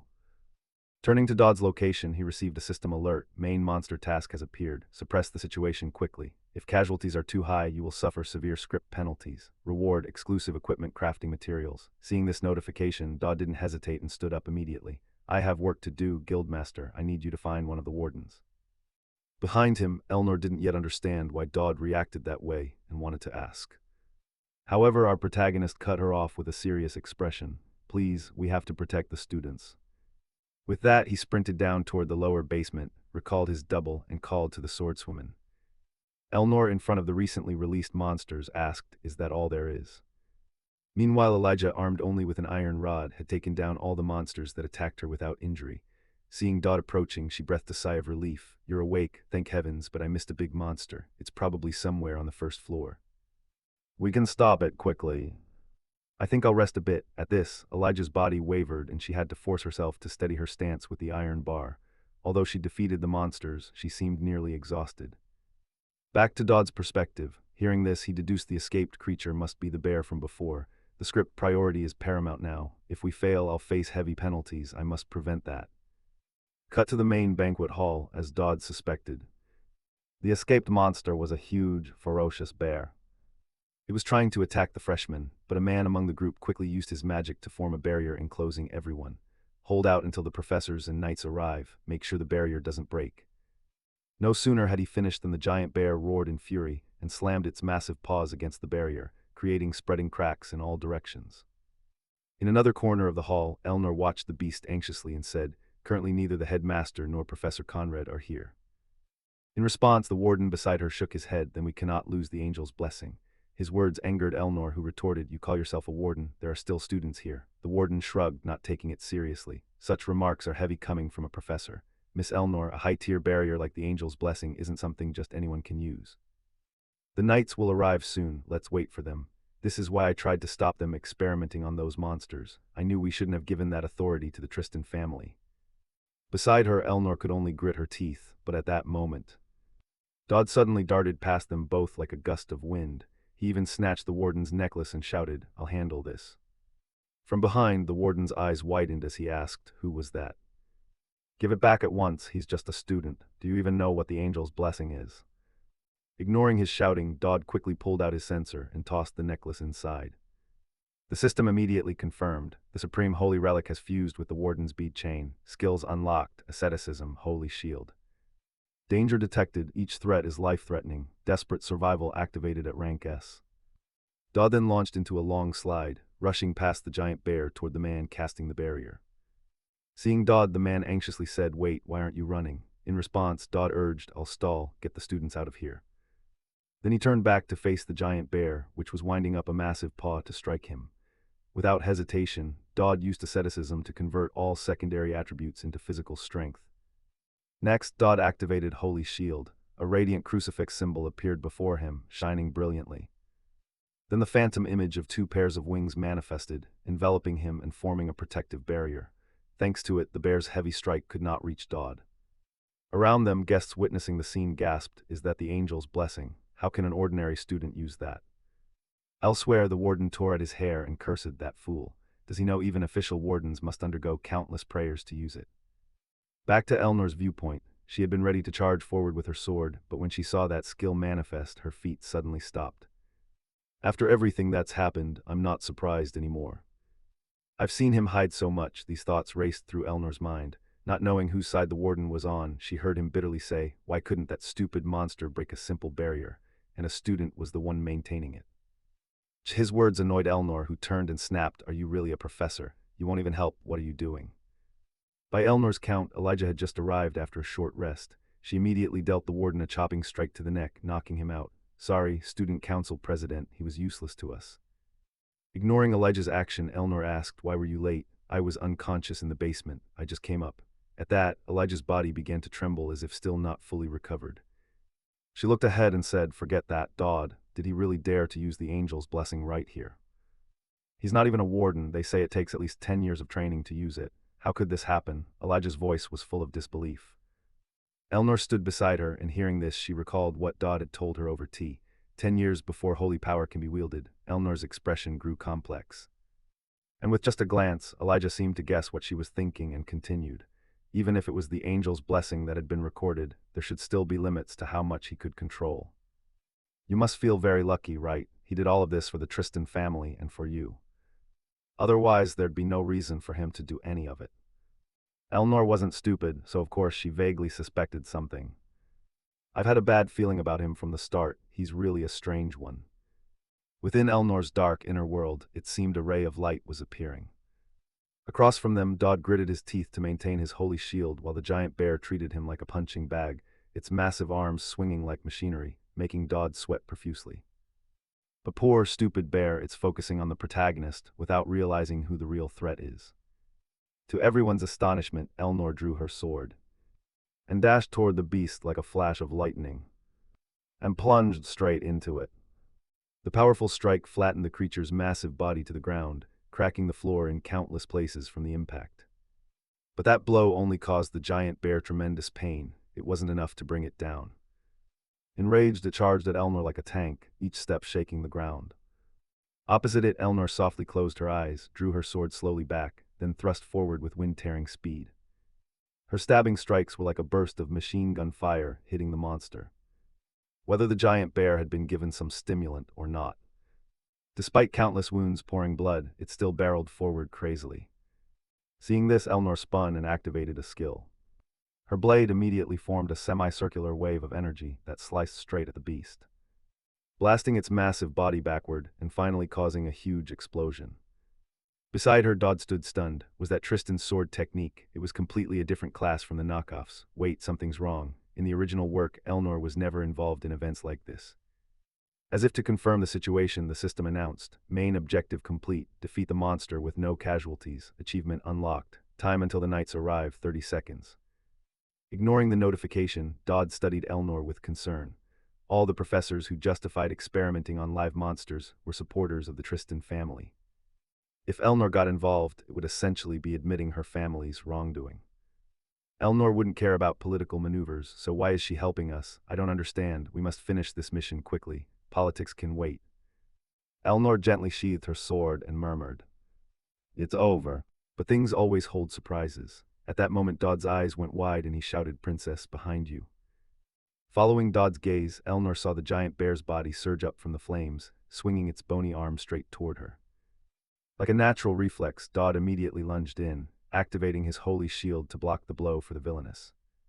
However, faced with a full-force strike, Dodd spat blood and fainted on the spot. Time quickly passed. Dodd woke up to find himself in the infirmary. A voice beside him said, "You're awake." Hearing that, Dodd hurriedly asked what happened to the monster and Elnor. Explaining, the blue-haired girl calmly read and said, "The monster was defeated and Elnor is fine. Of course the other students are all right too." This answer surprised him considerably. After speaking, she closed the book in her hands. She was Prime Minister Adelante. And of course our protagonist quickly recognized her identity, Adelante, the immortal who had lived over 1,000 years. Why would someone like her come to see me? Because I used the angel's blessing, Dodd wondered inwardly. Unaware of these idle thoughts, Adelante spoke up. "I haven't had a chance to talk with you since the freshman confrontation. I'm here to deliver some bad news and even worse news." She gave a small smile, prompting Dodd to ask anxiously, "What is it?" Adelante's tone shifted and grew serious. "You've attracted more attention than any freshman before. No one has ever been involved in so much trouble at your stage.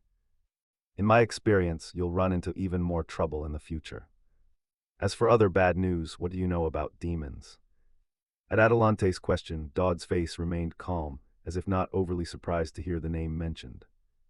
Her amusement evident, Adelante smiled. Interesting reaction, Dodd Campbell. Even with the Prime Minister bringing this up, you show no sign of worry. In reply, Dodd answered with a bored expression. I don't think I should reveal too much of what I truly know. If I do, I don't know what schemes you'll set in motion. What do you mean by schemes? Adelante asked back.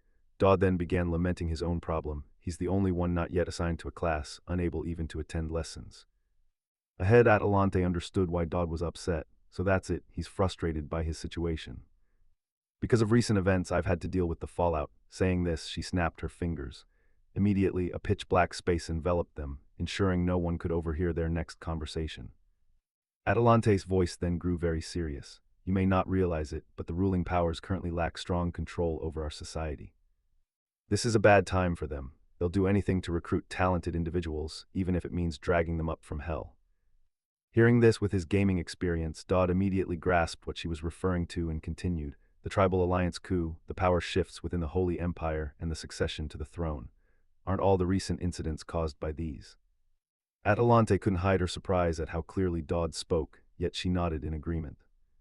You're right, the Golden Triangle may seem like friendly neighbors on the surface. But beneath that veneer, there's fierce competition to capture talent. Most students wouldn't care about this. Adding on, Dodd said, indeed, and that's why the entire continent is affected. All the incidents you're involved in have surely attracted their attention. Although things have happened, they've taken no action. That makes no sense unless someone is deliberately controlling the information flow. To Adelante, hearing this from our protagonist, she was even more surprised to realize Dodd was astute about politics as well. Unaware of Adelante's thoughts, Dodd continued the topic. So if I draw their attention now, it'll be very dangerous, right? A cold voice answered Adelante, yes, the world will be destroyed. As she spoke, the ground beneath them shifted, revealing a scene of countless houses below swallowed by seas of fire. Then Adelante produced a sheet of paper with a strange symbol printed on it and asked, do you know this seal? This is exactly why I asked you about demons. On the other side, of course, Dodd was familiar with the mark. It was the seal of the Purifiers. The Purifiers were a cult that worshipped demon gods and operated in the shadows, a group with a single goal, to summon demonic deities to destroy this world. Both Elnor's failed assassination and the monster escape were suspected to be their work. Both were plots aimed at the Tristan family. There's no guarantee it won't happen a third time, Adelante said calmly, while Dodd wondered aloud why she was telling him this. To Dodd's remark, the female professor offered little explanation. Instead, she took out a black card with white markings and handed it to the protagonist. I can't tell you why, but I want you to take this. Seeing that, Dodd reached out and took the card. He recognized it, the interdynastic key, a relic that broke rules and could open a door to another world. From Adelante's perspective, seeing Dodd neither astonished nor inquisitive, she said, judging by your face, I'm sure you know what it is, right? Keep it safe and show me how far you can go. If I'm pleased with your progress, I'll give you more gifts. This conversation must remain secret. With that, Adelante snapped and lifted the darkened space. Dodd hastily promised he would not breathe a word about their talk. Afterwards, as she poured herself a cup of tea, Adelante seemed to recall something and asked, by the way, how are you getting along with the warrior candidate and the Tristan heiress lately? Her question carried an implication that made Dodd frown. He didn't understand why she asked, but he replied, we're fine.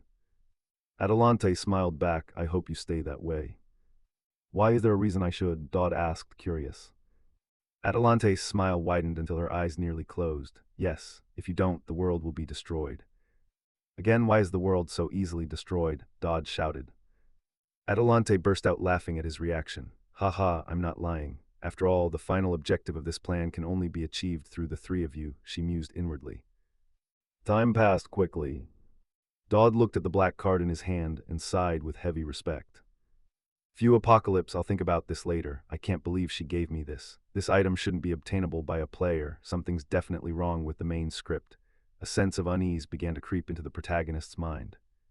But before he could dwell on it, Professor Conrad's voice called from behind. Oh, there you are. I've been looking for you, Dodd Campbell. Hearing this, Dodd turned and replied, you were looking for me. Is something the matter, sir? As he spoke, he hastily hid the black card behind his back. Meanwhile, Conrad seemed aware that Dodd was worried about not being assigned to a class, so he came to resolve the issue. Even if you haven't been placed yet, I can't let you skip school forever. This is your temporary assignment. Starting tomorrow, you'll study with these people. As he spoke, he tossed a sheet of paper to Dodd.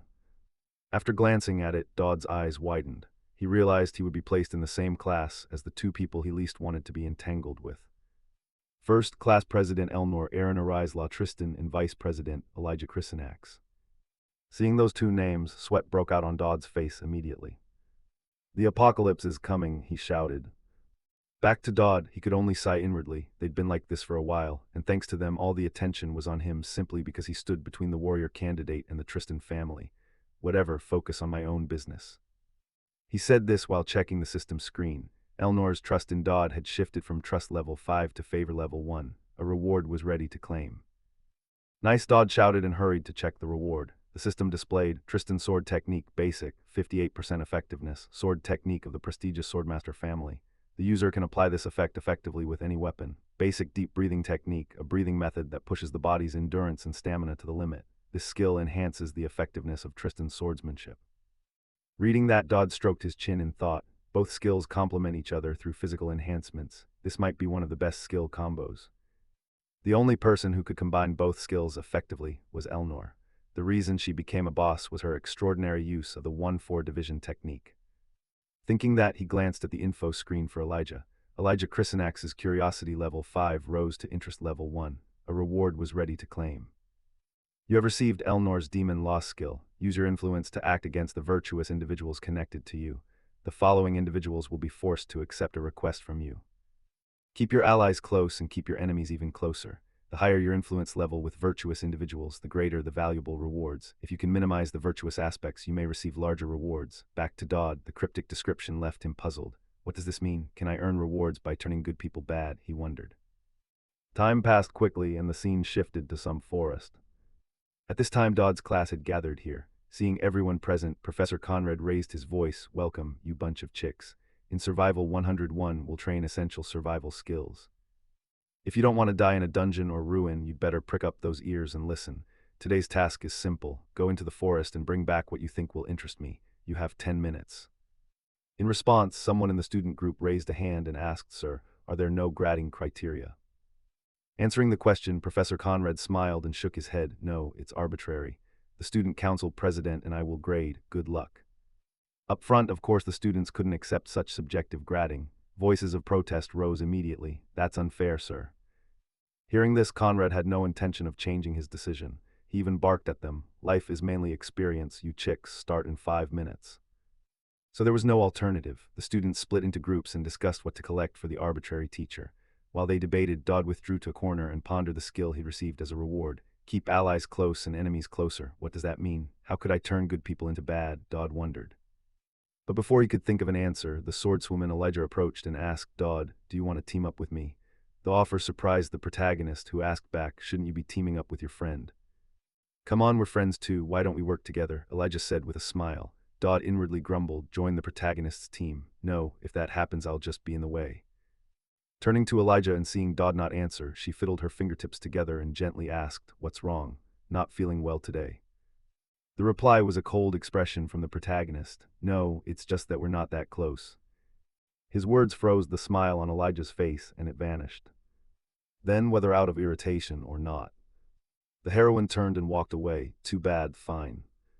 Not far off, the nun watched this with some concern for her friend. Meanwhile, Dodd glanced at Elijah and thought, "That sounded harsh. She looks upset." As he thought this, a long-haired guy came to bother Dodd. "Dodd Campbell, what's your relationship with the warrior candidate?" Hearing the call, Dodd looked up and quickly recalled the information about the person standing before him. Talion Armand. He was the second best in the class after Elijah. Later, he also became a mid-tier boss in Chapter 1. Any problem with him? Dodd wondered, then answered aloud, "Just acquainted." Talion's face grew angrier and he said coldly, "There's been a lot of unpleasant talk about the outcome of that fight. Why do you keep dragging her into it?" At the same time, a notification appeared, reminding the protagonist that Elnor's demon law had ensnared a virtuous person drawn in by your reputation. Reading the notice, Dodd began to understand how it worked. A gleam appeared in his eyes as he realized the state had been updated. "Seems I met the condition by making him angry, huh? Since he'll be a sub-boss later, I might be able to use him." He also triggered Elnor's demon law. Unaware of Dodd's schemes, Talion ground his teeth and demanded, "Tell me the truth, was that fight fixed? You can't hide it from me." Dodd stood, lined in, and whispered into his ear with a loaded tone, "Yes, it was fixed. Either you wanted it that way, watch your target get defeated by a mere flick.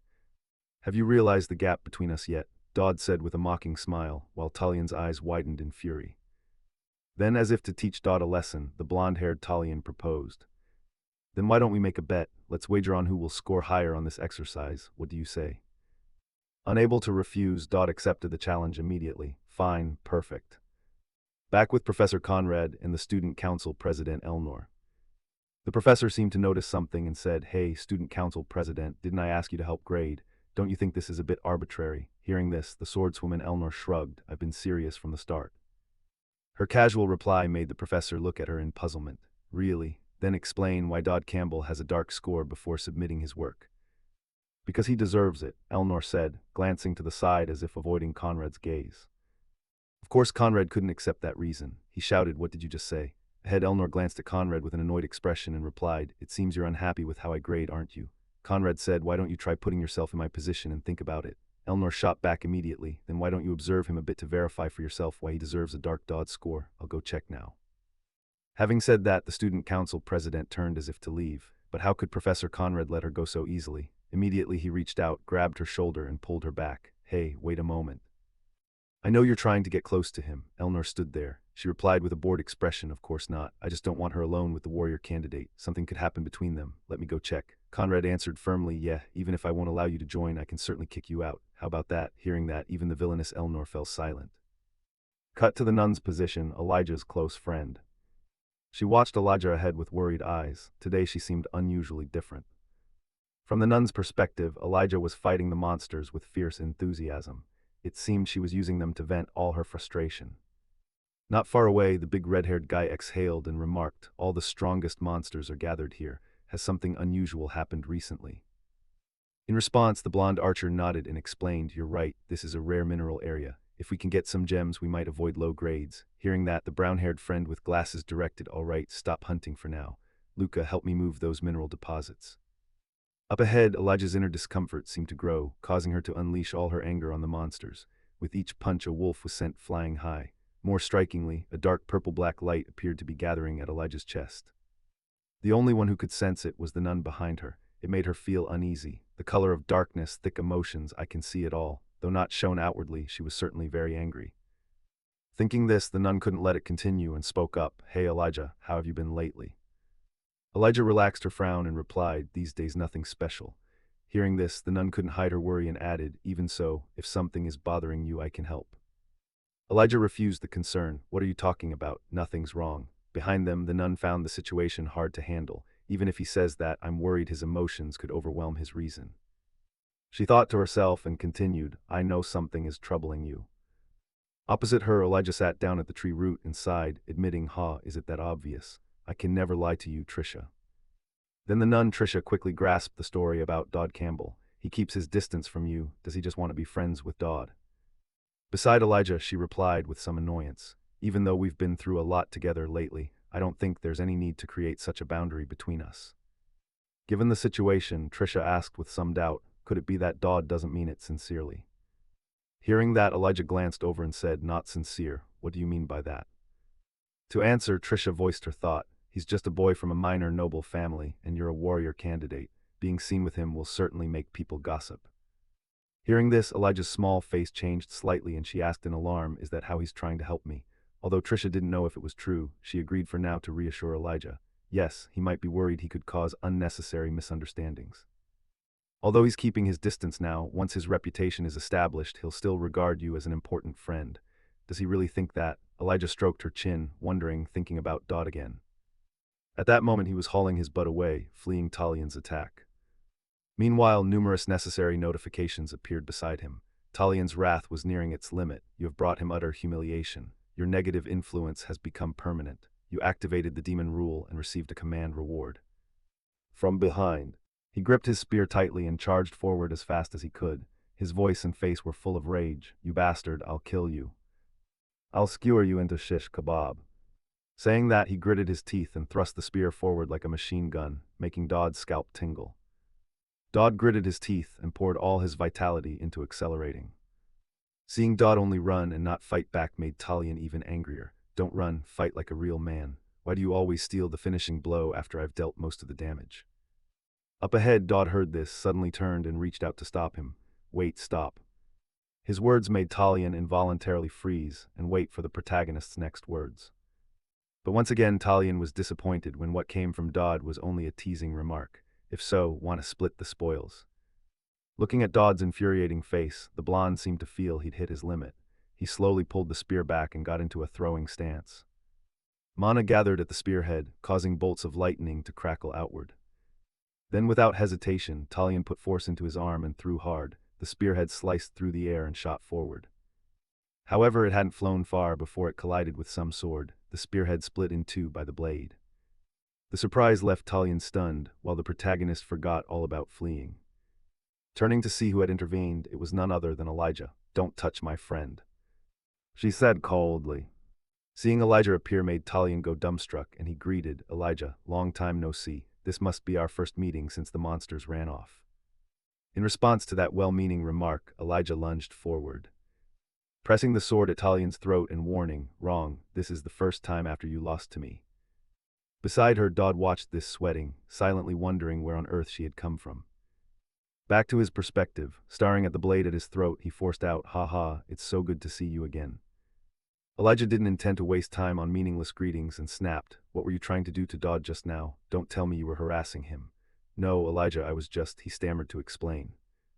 But the swordswoman didn't even let him finish and executed a leg sweep, sending Talion tumbling to the ground. Then she put her foot on him, pointed the sword at his face, and warned, "I don't want to hear your excuses from beneath me. Talion, you're so scared you could piss yourself.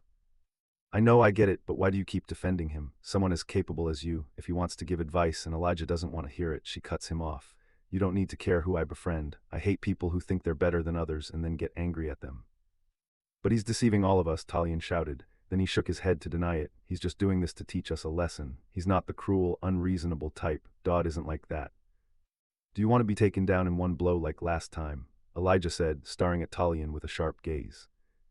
Those words seemed to snap him awake. Could I have died? Thinking that, the fine hairs on Talion's body stood on end. All his fighting spirit evaporated, and he hurriedly turned to kneel before Dodd.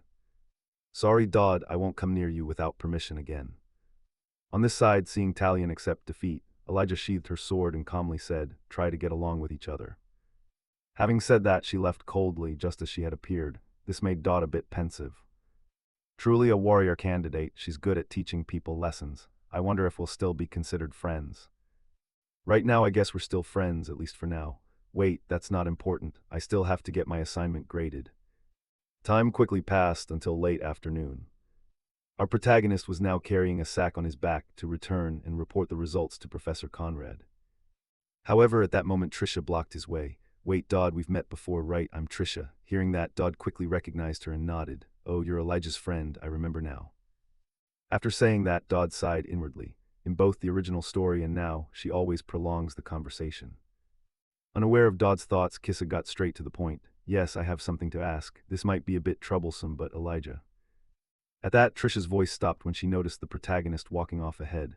Dodd waved and said, "Let me get my grade first." "Oh, all right." Kai replied, watching the protagonist's retreating back, unable to hide the worry on his face.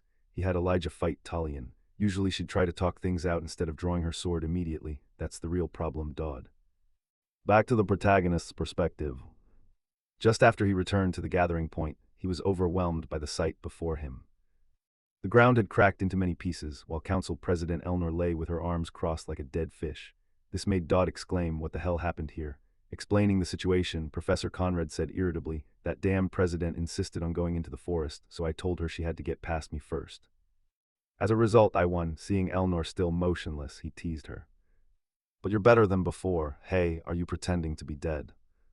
Conrad smiled while Dodd was shouting inside, "This school is crazy, just punish her." Thinking that, he then put on a bright smiling face. "Ah, right, I'm here to get my grade." The reminder made the professor startle and turn. "Oh right, we're still in class, aren't we? Let me see. Ooh, how did you bring back so much?" Hearing that, the protagonist shamelessly took credit and waved his hand. "No big deal. It just took some time because I wanted to make sure I picked the best ingredients." By Conrad's eyes, when he opened the bag, it contained countless multicolored minerals, and he couldn't help nodding at these materials. "Perfect, your first place. I'm sure Purse will love these if you give them to her." You already have a wish agreement, why not use this chance to score points with her? All right, I'll do that. Dodd replied as he tied the bag closed. At the same time, Trisha, seeing Dodd had finished reporting his results, shuffled over and asked, "Hey, are you done?"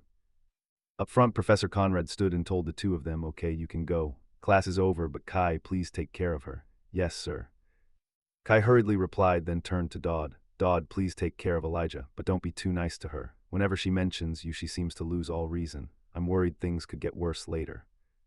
At his sister's remark, our Dodd could only offer a crooked smile. "I'm grateful for the warning, but I'm also a little scared." Thinking that, he waved in agreement. "All right, don't worry, Trisha, I'll do my best. You should do that if you want to survive this. She might not realize it. But I do, just one misstep and Elijah could cross the line." Trisha told herself this and began using her magic to heal Elnor.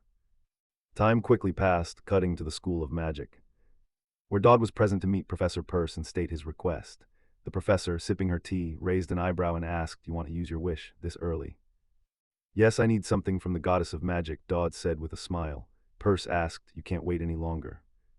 Dodd said Peirce wouldn't be doing all the work alone to fulfill this request. Peirce replied that no one would have to do anything if Dodd didn't use his wish. Putting aside the idle talk, Dodd hadn't come to casually request Percy. He wanted to prepare something for what was coming. To survive the upcoming battle with the Purifier, he had to prepare everything possible. Not knowing Dodd's true purpose, Peirce sighed and asked, "I've been ordered by Prime Minister Adelante to support you as much as possible. As long as it's not used for other purposes, what do you want?" Hearing that, Dodd unconsciously swallowed hard. He began to recall the rewards he had received in Professor Conrad's lesson earlier. You received a reward from Elijah, 500 points. You received an evil seed. You can exchange it for a special skill in the points shop. The list of skills available for purchase has been updated. Elijah Chrisanax sealed a negative once. You can use the evil rule once. Talion Man sealed a negative once. You can use the evil rule once. The special skills effect is far better than any item. That's fine for now, but there's still much to prepare. Dodd Campbell is still too weak to withstand the Purifier's Dodd form attacks. That's why I need it. Thinking that, Dodd stroked his chin as he described what he wanted. "I need a cannon that could blow this entire academy away." On the other side, Professor Peirce heard the protagonist's request and her face went vacant. She stared at Dodd with dead fish eyes and after a few seconds seemed to come to. She rose from her chair and demanded, "Dodd, are you crazy? Creating it is one thing, but where do you plan to use it?" Hearing this, Dodd knew Peirce was about to explode with anger, so he immediately took out the pledge paper and cut her off. "Wait, Professor, the agreement clearly states you must fulfill any ordinary request. Something this simple surely can't stump the head of the School of Magic." In response, Peirce's brow tightened. She stared at the paper and complained irritably, "You want me to craft a weapon? This is not an ordinary request." Dodd kept persuading her, "But a promise is a promise, right? I don't intend to use it to harm anyone. I just have something I need to destroy in a single strike, otherwise it'll be a huge hassle. That's why I'm even more worried, you idiot," Peirce shouted. But then, as if remembering Adelante's instructions, the professor sighed. "Fine, I suppose you must have your reasons. And since you've helped deal with the monsters recently, I'll make the cannon for you, Dodd Campbell." "Yes, thank you, Professor Peirce," Dodd replied. On the other hand, for some reason the female professor also blurted out. In disbelief, "Not only do you have 4 people in your harem, you even make people believe you'll save the world." "A harem?" Dodd asked curiously. Peirce suddenly realized she'd misspoken. She immediately grew flustered and turned to scold Dodd. "Oh my, what's wrong with my head? Talking to you has completely distracted me. It's all your fault, Dodd." This was because Professor Peirce was 30 and still single, a worrying number for any woman. Seeing the professor panic, Dodd hurried to reassure her. "Please calm down, I have another request in my wish." The professor also promised Elijah and me that she'd give each of us an item from the Phantasmal Archive. Can I receive it now? Time passed quickly. Dodd walked down the corridor, thinking about what he needed to do next. Good, so I've been permitted to make the cannon. Now I just need to gather the materials to make it. I can collect all those materials with the interdynastic key. It seems everything is going according to plan. At that moment, an orange-haired man dressed like a noble, carrying a cane, stood before Dodd and called out, "Hey kid, you're Dodd Campbell, right?" Hearing someone call him, the protagonist looked up and answered, "Yes, that's right." Across from him, the stranger smiled when Dodd confirmed and continued, "I didn't expect to meet you here. What a coincidence. My name is Galdier Riverback. I'm from the Purifier's Charity Fund." Facing Galdier made sweat bead on Dodd's face because he quickly recognized who this man was. What a farce. That fund is just a front for money laundering. Galdier Riverback is the chapter's final boss, also known as the Purifier. He is the leader of the Scorching Flame. Unaware that Dodd fully grasped his identity and background, Galdier still smiled and handed him a business card. I've heard some rumors about you. You stopped a monster from escaping all by yourself, didn't you? That's not something an ordinary person could do without courage or extraordinary skill. Truly impressive. Whenever I meet an extraordinary student like you, I wonder what their future will be. I'd very much like to have dinner with you. Are you free? I also very much want to talk with you. In response, Dodd naturally didn't want to chat with the chapter boss, so he brushed it off. I think now is enough time to talk. After saying that, he silently pondered the plot in his head. In the original story, this guy should approach and bother Elijah, so why is he coming to me? Don't tell me this system considers me the protagonist. No, no way. The more he thought, the more confused Dodd became. He scratched his head and said, I'll think about it. Across from him, Galdier took Dodd's confirmation as agreement and turned to leave. Meet me at Sunset Eye in 3 days. I'll be waiting. Seeing him decide unilaterally like that. Dodd silently cursed his ancestors 18 generations back. Hey, I said I'd think about it. Damn it. He then glanced at the shiny business card. Its gilded sheen nearly blinded him. Good grief, my eyes hurt. Fine, I'll go, the protagonist complained inwardly. In truth, I have no way to avoid this event. As before, things are either on or off. What I can do, what I know, what I don't know, and all the risk factors. If I consider everything in this situation, defeating the Purifier isn't impossible, but I still don't understand why I have to take Elijah's role. Maybe I messed everything up from the start, but for now I'll handle the present and worry about the rest later. With that in mind, and to ensure his safety for the meeting with that Galdier, Dodd went to find his medical insurance. In front of a certain room, Dodd gritted his teeth and raised his trembling hand to knock on the door, calling inside, Elnor, are you there?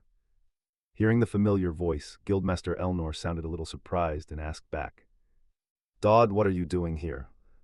Answering hesitantly, Dodd said, you don't have to come out, I just have a small thing to say. Are you free 3 days from now?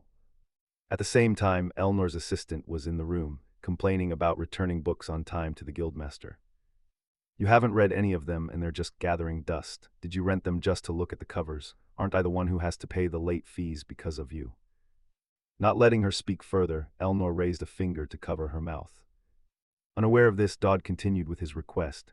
Guildmaster, that day I'd like you to spend a little time and go with me to a place. Just the two of us, Elnor asked again. Yes, just the two of us. Dodd nodded. Where to? Elnor asked. There's a place called Sunset Eye, do you know it?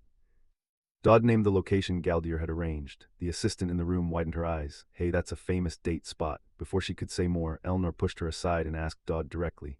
I know, so why do you want me to go with you? Explaining, Dodd simply stammered that he'd tell Elnor when they met that day. Cut to some time in Elijah's past. She was sulking alone on a hill of flowers when a voice called from behind, Hey Elijah, so you're here after all. Elijah muttered in reply, Shut up. The voice continued, Come on, I said I'm sorry, I won't tease you anymore. Hearing that, Elijah spun around angry, tears welling. Liar, you think pushing me down the hill was a joke? That accusation made her brother scratch his head awkwardly. Well then, I'll attack you next time when you're still on the ground. Stop bullying your sister, Elijah shouted. Her brother rubbed his hands and laughed it off. Ha ha, I'm just joking.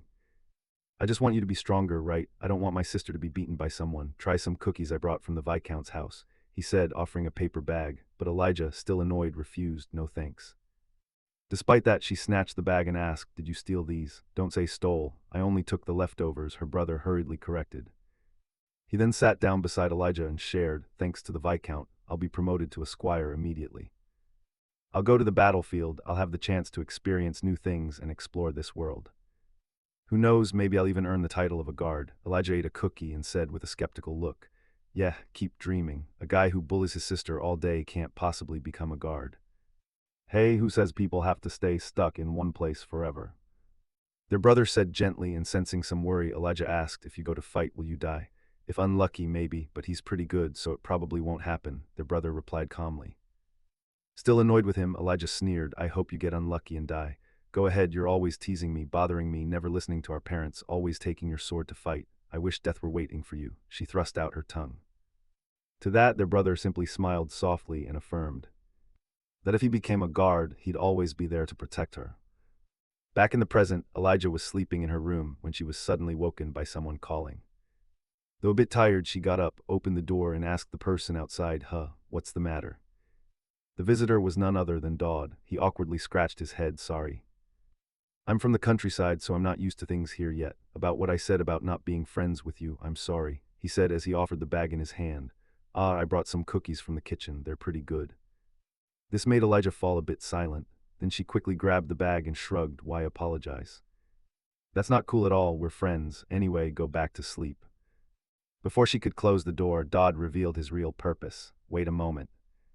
I need your help with something, can you come with me for a bit? It's urgent, he said with an eager face. Elijah felt a bit uneasy. Is he crazy? She thought inwardly. Cut to the position of Guildmaster Elnor.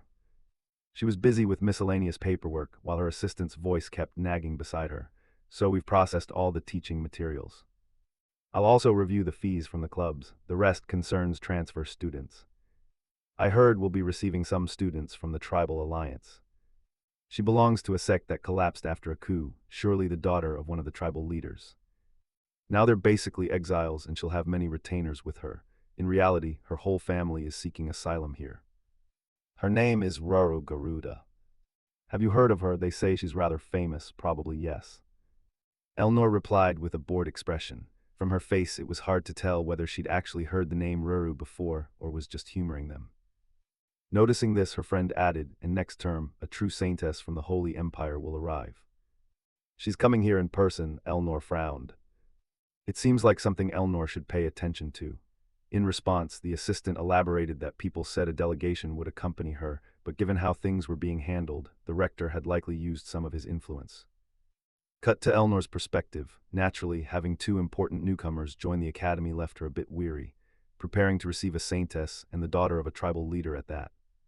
This academy is definitely up to something. It's always been like that, Guildmaster. The assistant's remark made Elnor startle and realize it. That's true. It seems every trouble gets funneled into this place. Oh right, I forgot.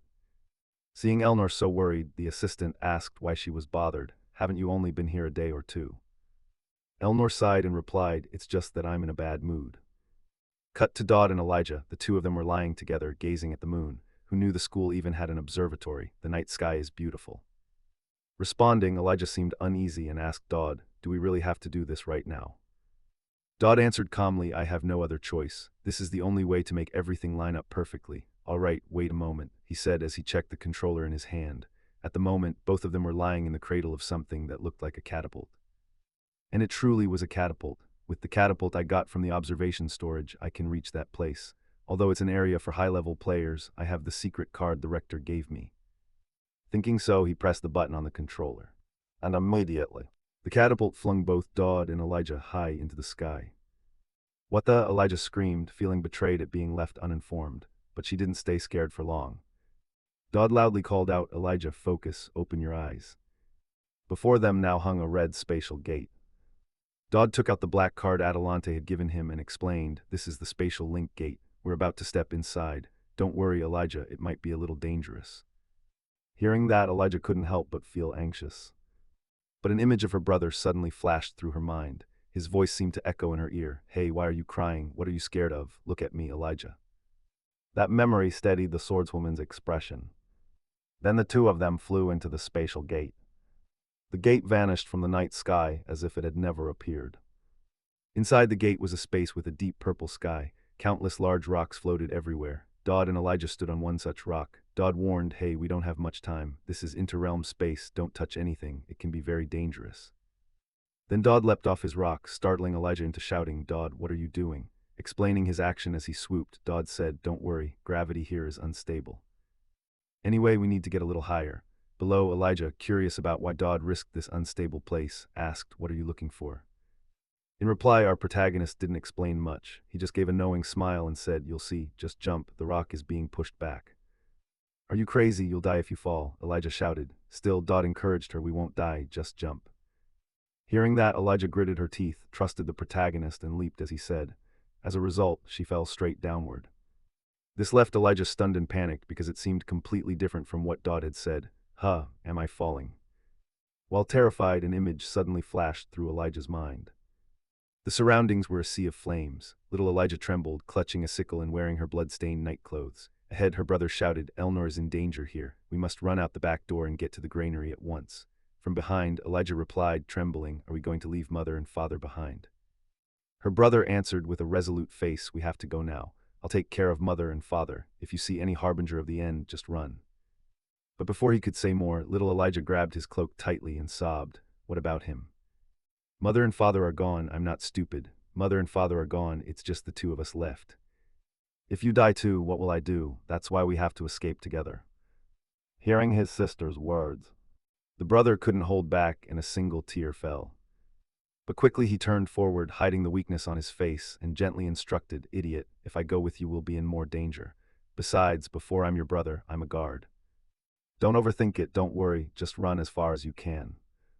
Don't worry if you reach safety, we'll meet again on the hill where I always train. Answer me, Elijah." His voice was almost a shout, which frightened Elijah a bit. She involuntarily released his cloak and flustered answered, "Yes, sir." Hearing that, her brother nodded in satisfaction. "All right, stay calm, everything will be fine. Now run, little sister, I'll be right behind you." Back in the present, while Elijah was still falling, Dodd quickly reached out his hand and grabbed Elijah's hand firmly to stop her from falling. Seeing this, Elijah widened her eyes and demanded, "Hey, where's that gravity you promised? You should have explained better, I nearly died." Above, Dodd remained calm as if nothing had happened. "Relax, Elijah, you'll get used to it. Look up, we've found our target." Then Dodd hauled Elijah up onto the rock. Not far from them, a wisp of seven-colored smoke drifted in the air. Seeing it, Dodd excitedly took out his pouch. "Okay, grab this." With that, the seven-colored smoke was sucked into the brown pouch, and Dodd quickly tied the bag shut. Watching Dodd's action, Elijah was completely baffled and asked, "What is this? What am I supposed to do with it?" Dodd explained that they would need it later when they had to run. The explanation left Elijah stunned. She asked again to be sure, run away. At that, Dodd broke into an amused smile and asked, "Do you see it?" Elijah scanned the surroundings for a moment and puzzled said, It's just the sky." No sooner had the words left his mouth than the space before them suddenly went pitch black. Then two gigantic rows of razor-sharp teeth abruptly appeared before them, freezing Elijah in terror. Even Dodd broke into a cold sweat at the sight. He forced out, "This is a creature of interrealm space. It looks like it's time for us to leave." From a distance, the creature attacking Dodd and Elijah resembled a giant whale, but its eyes were blood-red and its jaws packed with extremely sharp teeth. Dodd could feel that if they delayed even a moment more, he and Elijah would become that monster's dinner. He hurriedly said, "We need to make sure everything it spews is collected. Like this." Elijah asked as she opened the mouth of the pouch, trying to inhale the strange smoke pouring from the giant fish. However, the weight of the things being sucked in made her grimace. "This is disgusting," she shouted. Instantly, Dodd grabbed her hand and lunged forward. Behind them, the giant fish gaped its massive maw as if it wanted to swallow them both in one bite. But just as the razor teeth were about to close, Dodd and Elijah shot through a spatial gate, escaped the purple sky, and landed safely on solid ground. The brush with death made Dodd sweat. Just as I calculated, it timed perfectly with the card's duration, he thought, then asked, "Hey Elijah, are you okay? Are you hurt anywhere?" Elijah didn't answer immediately. Instead, she angrily pulled her hand out of Dodd's grip. With eyes blazing, "Don't tell me you planned all this in advance, even the escape." Of course, everything went according to plan. Dodd smiled brightly, proud. "The Gregory Phantom trick is an easy move for a veteran player like me." But from Elijah's perspective, her anger surged like never before. "Why didn't you tell me we were going into interrealm space?" Dodd hesitated slightly, then replied nonchalantly, "Because I thought you wouldn't follow me here." "You were right." Elijah ground her teeth and threw the pouch to the ground. "I'm complaining it's tied up now. I can't believe you woke me up just to do this." Saying that, she turned and strode back to her room without looking back. Dodd watched her retreating figure, feeling a bit guilty. Finally, he called out, "Thanks and sorry for not telling you beforehand." But no sooner had he finished speaking than the system notified him that Elijah's favorability had rapidly increased. It was now at concern level 4. Dodd stared blankly. "Wait, I thought this would lower her opinion of me, but it actually shot up. What the hell is going on?" While Dodd spiraled in confused thought, Elijah sank into recollection.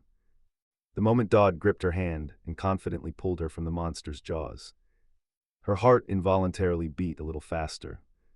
Time passed quickly. Cut to Adelante, the head mistress. She seemed to have just finished exercising, sweat soaking her body. As she tied her hair, she asked someone ahead, "Hey, is this the item I was thinking of?"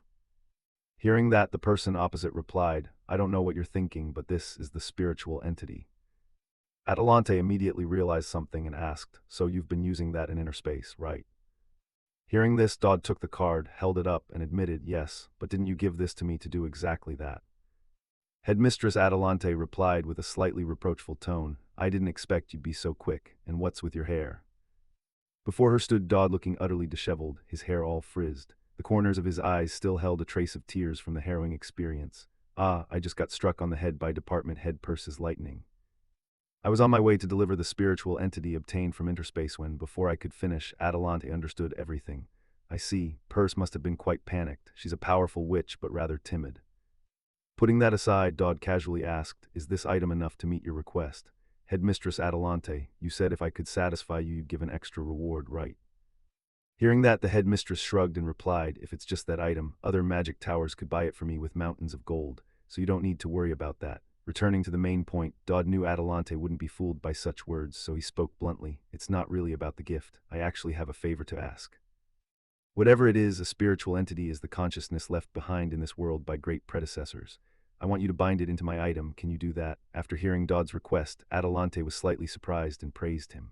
Wow, doing that will let the consciousness gradually awaken and grow stronger over time.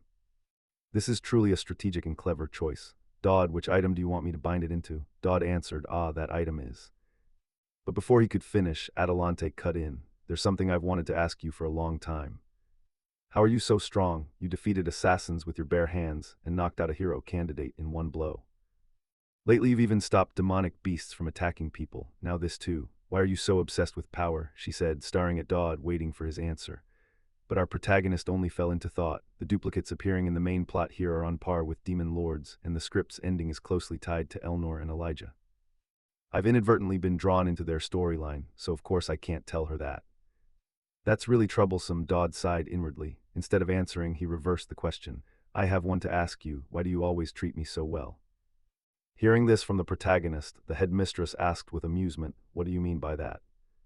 Her tone was teasing and Dodd spoke plainly. Actually, you have many questions to ask me. Like how did I find the location of interspace? How do I know and understand the spiritual entities left by predecessors? How could I beat assassins, defeat the hero candidate Elijah, and stop demonic beasts? Ordinary students like me couldn't possibly do those things. I'm just a freshman. But recently I really feel like everything in this academy revolves around me. Maybe I'm being a bit paranoid, but in every class, every activity, I sense your presence. It's like you're trying to say, do whatever you want, I'll support you from behind, you don't need to worry. So why do you challenge me yet also create opportunities to help me? Explaining this, Adelante's tone didn't change, remaining teasing. Honestly, I don't understand how you can talk to a headmistress like me and say things like that. It's unacceptable behavior, but anyway, you've realized it, right? Why do I favor you? Could it be because I find you cute? The unexpected answer left Dodd momentarily stunned. He began to complain inwardly. I knew she would say that, so I shouldn't have asked.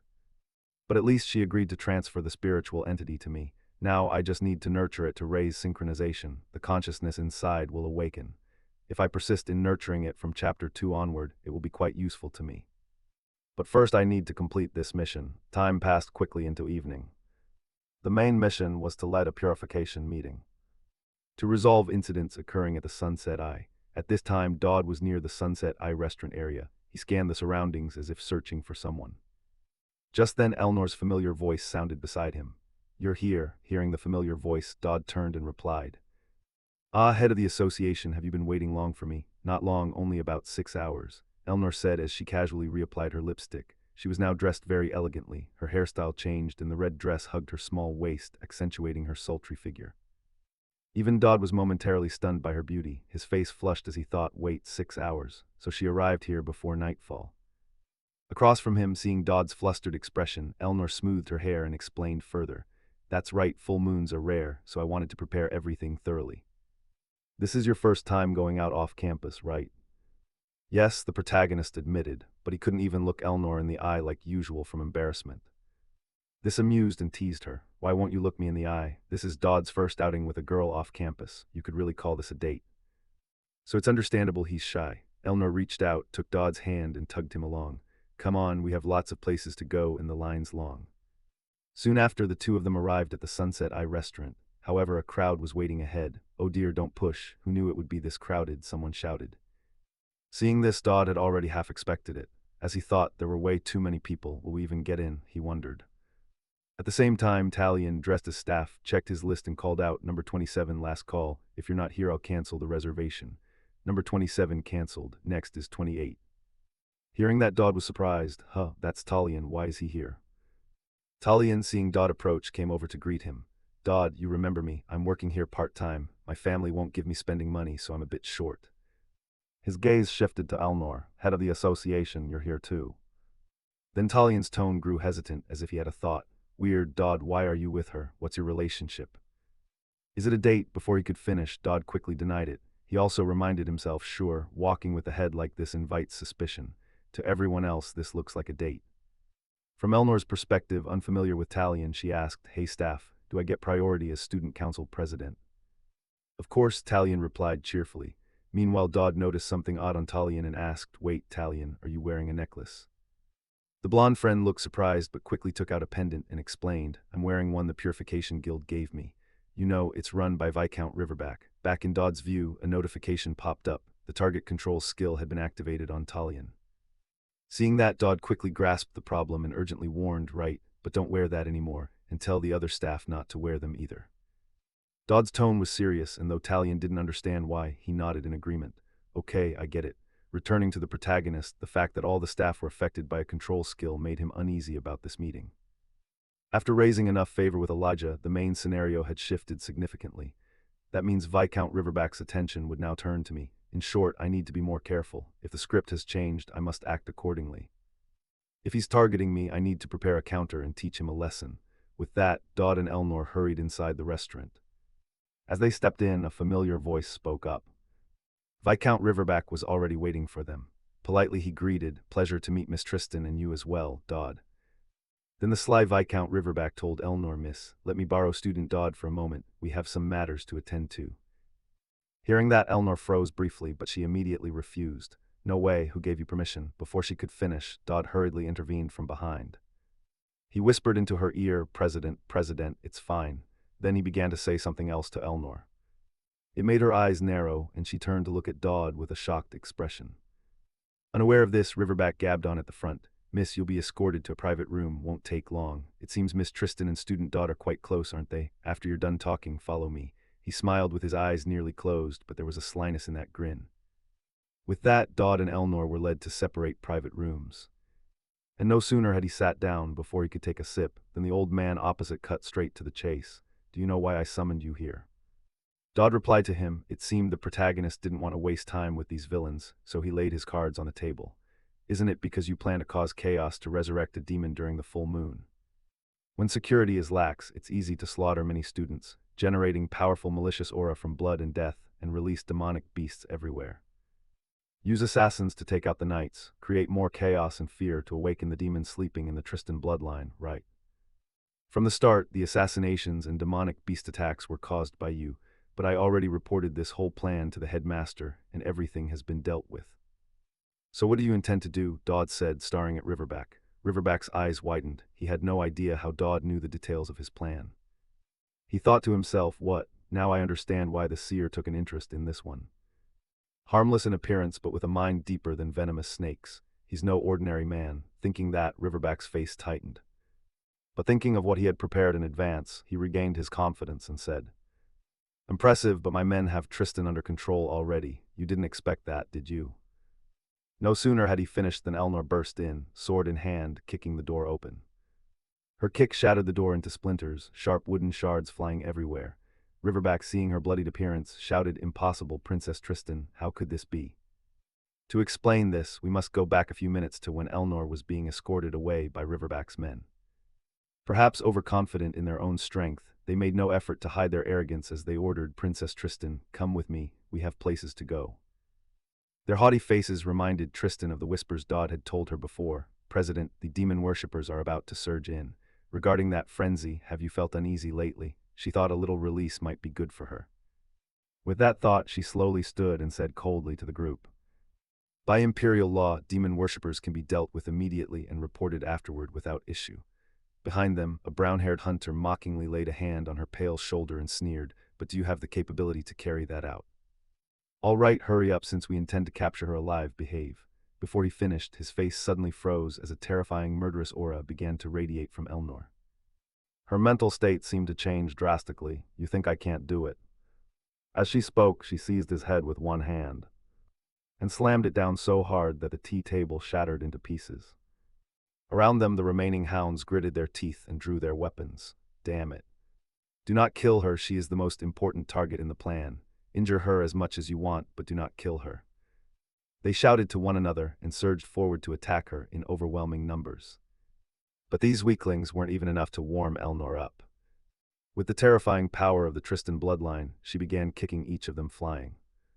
Her razor-sharp sword slid across their throats, leaving these hounds to howl in despair.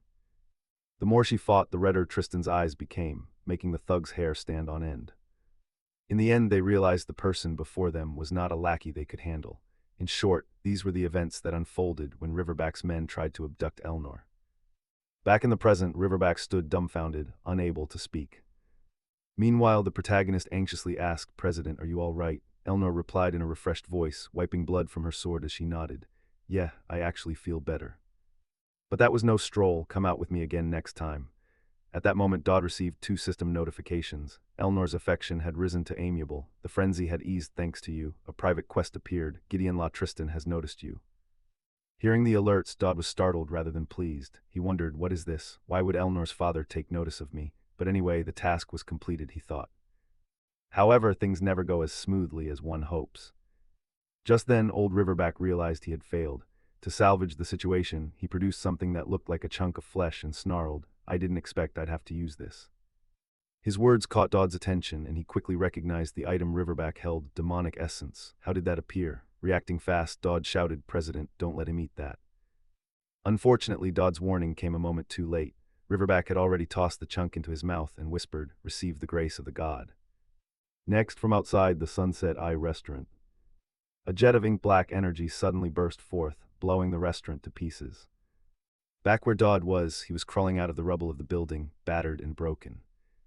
At that moment, Riverback's voice rang out again, but his tone had shifted. "Splendid, I didn't intend to use this until the seer dealt with you. Dodd Campbell, can you handle this?" he roared. At that instant, his body transformed into a monstrously fierce demonic form, and the chunk of flesh he had swallowed on his chest glowed without cease. With his combat experience in this game, how could Dodd not recognize this state? A human who absorbs demonic essence can wield part of a demon's power. A demon since Chapter 1, this world really is insane, Dodd grumbled inwardly. Meanwhile, the system kept issuing warnings, defeat the purifier. Failure occurs if there are too many casualties. Above, Riverback howled like a mad dog as he felt the power endlessly surging through his body. From now on, this is the moment of purification. Back in Dodd's view, the sound of rapid footsteps came from afar, catching his attention. When he saw who was approaching, his face twisted further. Damn it, the problem wasn't just that man, but those monsters as well.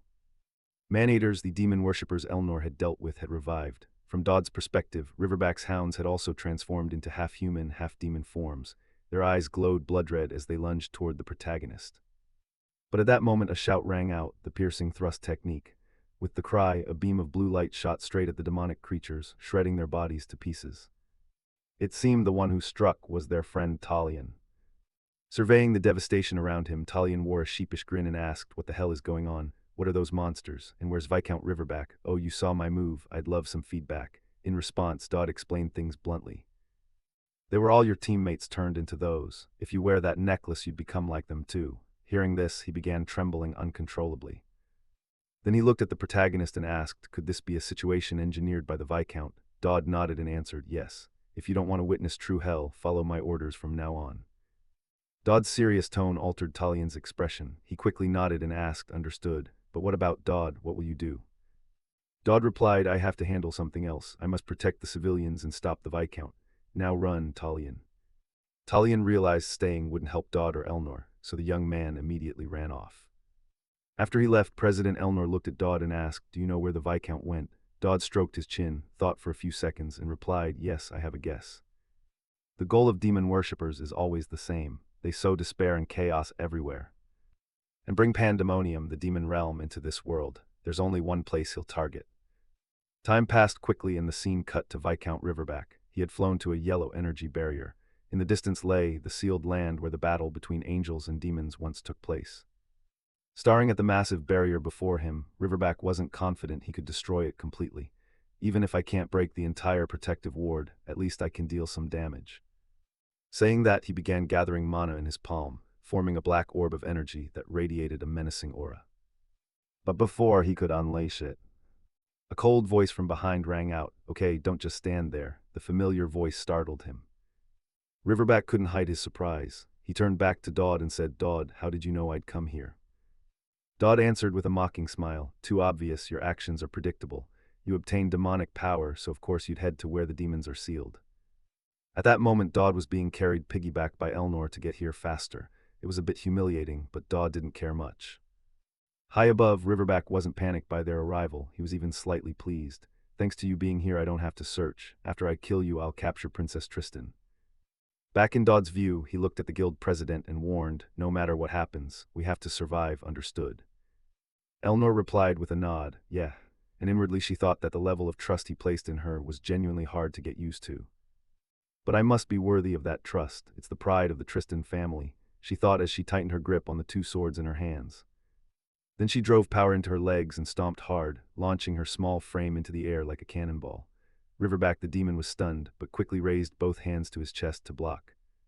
Below, Dodd seized the opportunity to act. As he ran, he shouted, "President, over here."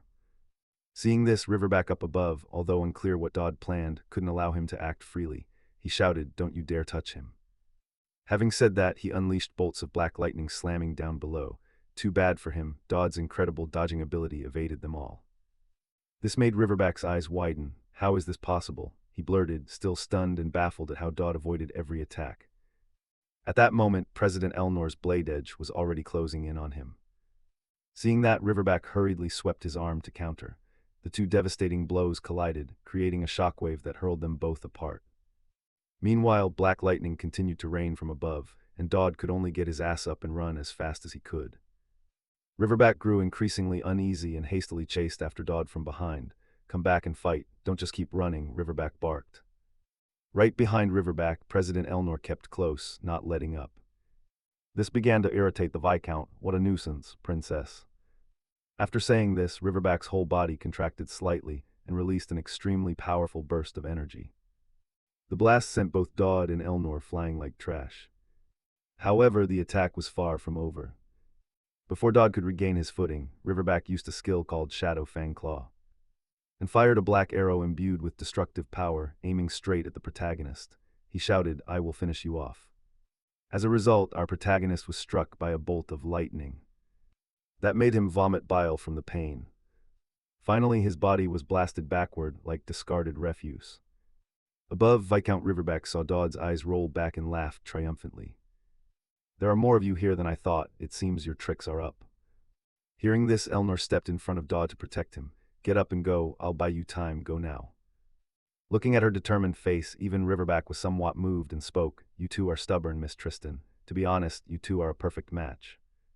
Switching to Elnor's perspective. Just before the dangerous moment, she felt a strange thought stir within her. "All this time I've only taken and never given. Isn't it time I repay at least once?" She vowed silently and urged the protagonist, "Get up, I'll trust you to the end." Saying that, she slowly advanced. Sparks of rose-red lightning crackled from her hand gripping the sword.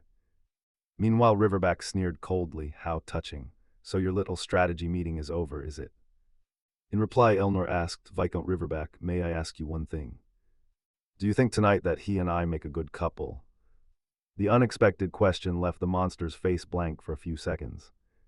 Then he answered, frighteningly perfect. "If you make it out alive, why not consider marrying each other?" His voice dripped with mockery. After receiving his answer, Elnor stamped her foot hard and lunged straight toward him. Her eyes had turned pitch black like a demon's. Immediately, Elnor drew her leg back and unleashed a kick that knocked Riverback off balance. Before he could regain his footing, Elnor launched a flurry of slashes at lightning speed, leaving the huge monster howling. Finally, Elnor unleashed a new technique. She swung her sword, releasing a terrifying surge of energy that sent Riverback flying backward. But the assault was far from over. Moments later, a powerful force struck down from the sky onto Riverback, shattering the ground around him into fragments. After that blow, the monster coughed up blood. He scanned the spot where Dodd had been and found no sign of him. "That bastard Dodd, where did the rats run off to?" "What else are you hiding?" Riverback roared in confusion and sped off in a direction, the scene cutting to the city interior.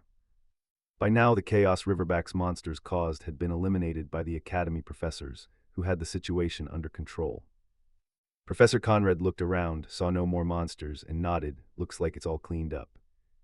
Not far off, the swordswoman Elijah chimed in, "Good thing the heads of departments were here. If even one was missing, we'd be done for."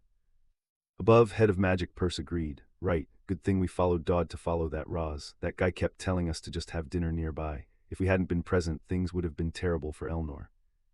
Could this all be coincidence to such a terrifying degree? The more he thought about it, the more Uncle Conrad felt suspicious. Back to the protagonist's position.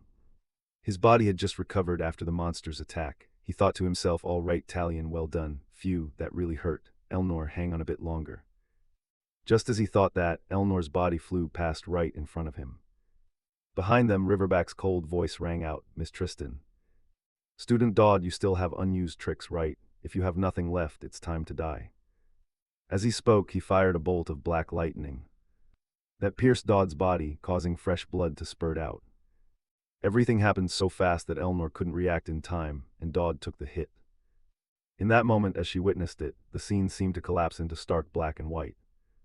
Back in Dodd's view, the attack had left him in considerable pain, but it didn't seem fatal. He clenched his teeth against the pain. At the same time, the system issued a reminder, enchantment of the mind activated. The message felt fragmented, but Dodd sensed something. He hastily looked up and saw that Elnor's appearance had completely changed. A pair of demonic horns had sprouted from her head. The aura around her was utterly alien. The demon within Elnor had truly awakened.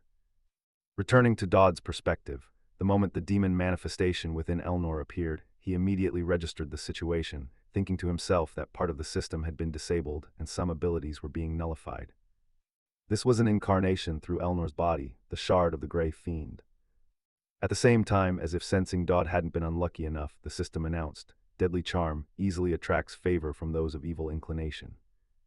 The more extreme the inclination, the stronger the effect." With this notification, the Grey Fiend slowly descended before Dodd.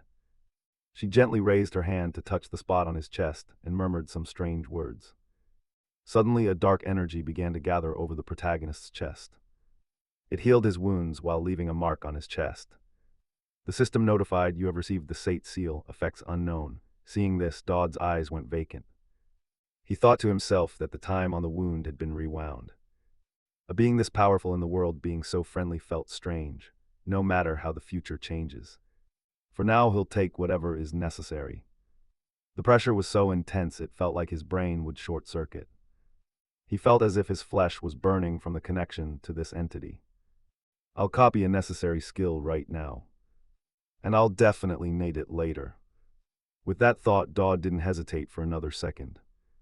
He used the skill copy reward he'd received earlier to copy a skill from the Grey Fiend. Whether sensing this or not, the Fiend clapped delightedly. Then she said something to Dodd. When her words ended, time which had been frozen began to flow again. Above, the Fiend roared, scattering into dust, Dodd. Accompanying the shout, he unleashed a destructive bolt of lightning, firing straight downward. It caused a massive explosion. Smoke and dust billowed everywhere. After unleashing that ultimate move, Riverback himself felt a bit spent and panted heavily. However, when the smoke cleared, all he saw was a large lake shattered into fragments by the lightning strike. But he saw no sign of the protagonist. This made the Fiend mutter irritably. That one disappeared again. At the same moment, Dodd's figure suddenly appeared above him. Riverback sensed something and spun around, but it was already too late. At that instant, the protagonist's attack struck him. It sent his body flying like a cannonball, plummeting straight down. His impact immediately created a huge crater in the ground. What astonished Riverback most was Dodd's current strength. He yelled, "What the hell is this?"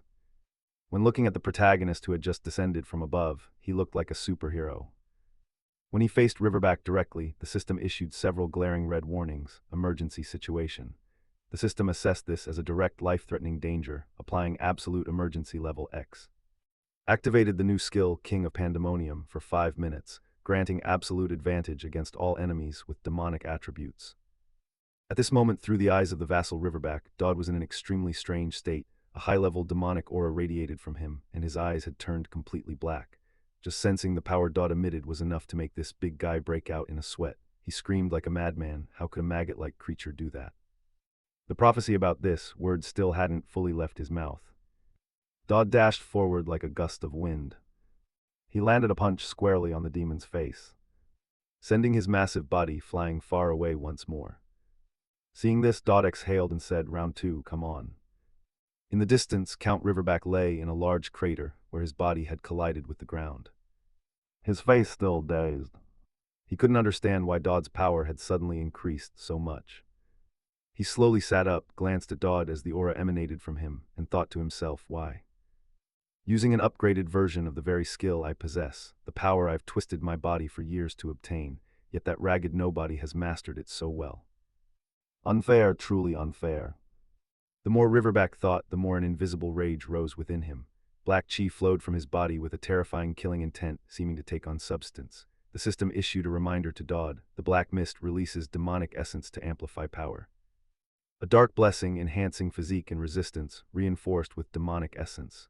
Then the demon Jever Botch howled like a rabid dog. He focused his strength into his fist and lunged forward.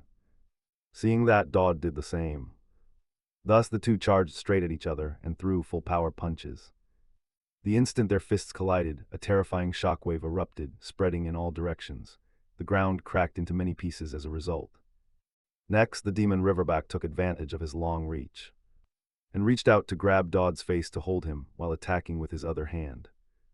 But the male Lyd reacted quickly. He used his defensive skill to create two pairs of wings of light, blocking the black lightning from Riverback. This made Javerbach's eyes widen. Holy power. How the hell can he also use holy power? Without answering that question, Dodd took advantage of his daze and lunged forward. He drove a knee into his face, making his features cave inward. Dodd's kick was so strong it sent his body flying forward and smashing repeatedly into a twin tower. Then, not giving Riverback a chance to react, Dodd leaped lightly and appeared directly above him. He delivered a full-force kick, launching the demon down into the launch platform he had prepared earlier. At the same time, the skill he had copied from that gray she-demon expired. However, Dodd had prepared everything. At that moment, he pressed the start trigger of the catapult, causing Riverback's body to be hurled forward. "Dodd, you bloody bastard," he shouted, and Dodd mocked him since that's all he could spit out. "Don't you have a cooler final line?" Then, as if from nowhere, Dodd produced a cannon and fired straight ahead. The powerful fire it unleashed began to burn Riverback's demonic body to pieces. Before he died, he finally understood everything. Could it be that all of this had been part of his plan from the start? Thus, after Jay Verbeck's body was reduced to nothing, the system issued a congratulatory notice. Main quest completed. You received 1 essence of evil and 1 hero shard worth 5,000 points. Hearing the notification, Dodd sighed. Did I really get all this? Looks like rewards scale with difficulty. Normally you only get to choose one. But anyway, now I have 2 items that could even bend the storyline. At that, he noticed Elnor was still injured somewhere and hurried to search for her. But Headmistress Atalante's voice sounded right beside him. The student council president is safe, but more importantly, that was insane. Dodd, I want to hear everything that happened with the Grey Demon. Of course, Dodd wasn't about to admit anything. Instead, the general pretended to be bewildered and asked, "What do you mean?" In response, Atalante spoke plainly. "I'm asking because I already know, student. You were involved with a demon, weren't you?" Time quickly passed. The scene shifted to a medical room. Elnor remained unconscious and was receiving a blood transfusion. A voice asked, "Is the transfusion ready?" Another answered, "Not yet, but nearly." "What's her current heart rate?" "Below 50 beats per minute. Damn it, why hasn't that cleric arrived yet?" Hearing the frantic noises around her, Elnor's eyes slowly opened. While she awaited recovery, Dodd and Atalante had a serious conversation. Atalante spoke first. "One of the Grey Demon's abilities is corrosion. It has spread outward with you at the center. The Church and the Holy Kingdom will certainly take notice. You have become the Storm's Eye. Did you act knowing something this serious would happen?" As for him, he had long since decided to give up living as a background character, especially now being dragged into matters with such a demon. He shrugged and replied, "Honestly, I just got lucky." Atalante frowned and steered the conversation back to the Grey Demon. "The strongest of the Lords of Pandemonium is the Grey Demon. As I suspected, it used Student Council President Elnor as its host." Hearing this, Dodd's expression shifted and he asked, "Headmistress, you knew about this beforehand?" In reply, the beautiful headmistress nodded. "As soon as possible. First, thank you, Dodd, for fighting to protect the school in Elnor. You can come in, but listen closely. What I'm about to tell you is top secret. As she spoke, she snapped her fingers to levitate Dodd in front of her and had him rest his head on her lap, then continued. After the hero's final battle, the demon soul shards scattered everywhere. If even one shard appears in this world, the others will automatically gather around it. Because the gray demon awakened, even if only briefly yesterday, the remaining shards will soon appear. No need for her to say much. As someone who completed this damn game, Dodd naturally understood perfectly. It's the same in the original storyline. A demon's host always brings catastrophe. The host of the Red Demon once caused the Red Knight incident, a tragedy that wiped out Elijah's entire family. These soul shards and hosts are randomly selected each playthrough, except Elijah and Elnor are fixed. Not sure what you're thinking. Headmistress Adelante continued sharing information. The Holy Kingdom's intelligence network is terrifying. They've listed potential host candidates, and Elnor was among them. I did my best to gather them all at the school.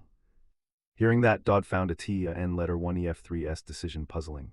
Select and gather them in one place. It sounds good, but putting all those dangerous people together seems reckless. Adelante, seeming to notice Dodd's confused look, explained true love. Once a demon's host truly loved someone, and the demon's soul shard was completely destroyed as a result. Love eradicated the seed of destruction. And it seems the gray demon really likes you. Hearing that, Dodd felt a sudden, uneasy premonition. He hurriedly shouted. What are you saying? He protested. No way. However, Headmistress Adelante had already observed everything. She said, I saw it from afar. It healed your wounds and even clapped happily, didn't it? Dodd stammered in response. Maybe I just looked pitiful then and didn't let it finish. Adelante cut him off. The point is whether there's any connection.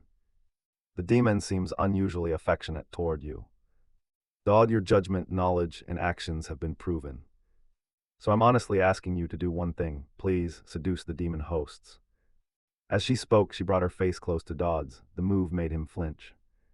He quickly turned aside and refused. What? No way. Seeing Dodd repeatedly decline, the headmistress offered, I'll do everything to help you flirt effectively, don't worry. Dodd shouted in panic, no, that's not the point. Adelante continued to persuade him. Don't worry, all current candidates are female. This is perfect timing and place. Even the demon applauds you. You can probably hit on ordinary girls easily, right? Use whatever means necessary to seduce them all. And destroy the demon's soul shards. Then the world will be saved, returning to Dodd's perspective. If swearing were allowed here, he'd probably have done it. God, if that were the case, I'd already have a lover. He complained, then asked, wait, didn't you say it requires true love? How many people do you want me to juggle? Adelante knew how difficult that was, but besides asking Dodd, she had no other option. It won't be easy. Demon cultists are targeting them, and the hosts aren't ordinary people. But even so, I still must ask you. Please save humanity. After saying this, she bowed with deep sincerity, making Dodd want to quit this whole game. Thinking that, Dodd didn't dare refuse aloud and could only ask, headmistress, I know the answer, but what if I can't seduce them? Adelante replied, I mentioned this in chapter 14. Humanity will be annihilated, the world shattered, and a dark empire ruled by demons will arise. Time quickly passed as the scene shifted to Elnor's sick room. At this time, the student council president had also woken from her coma.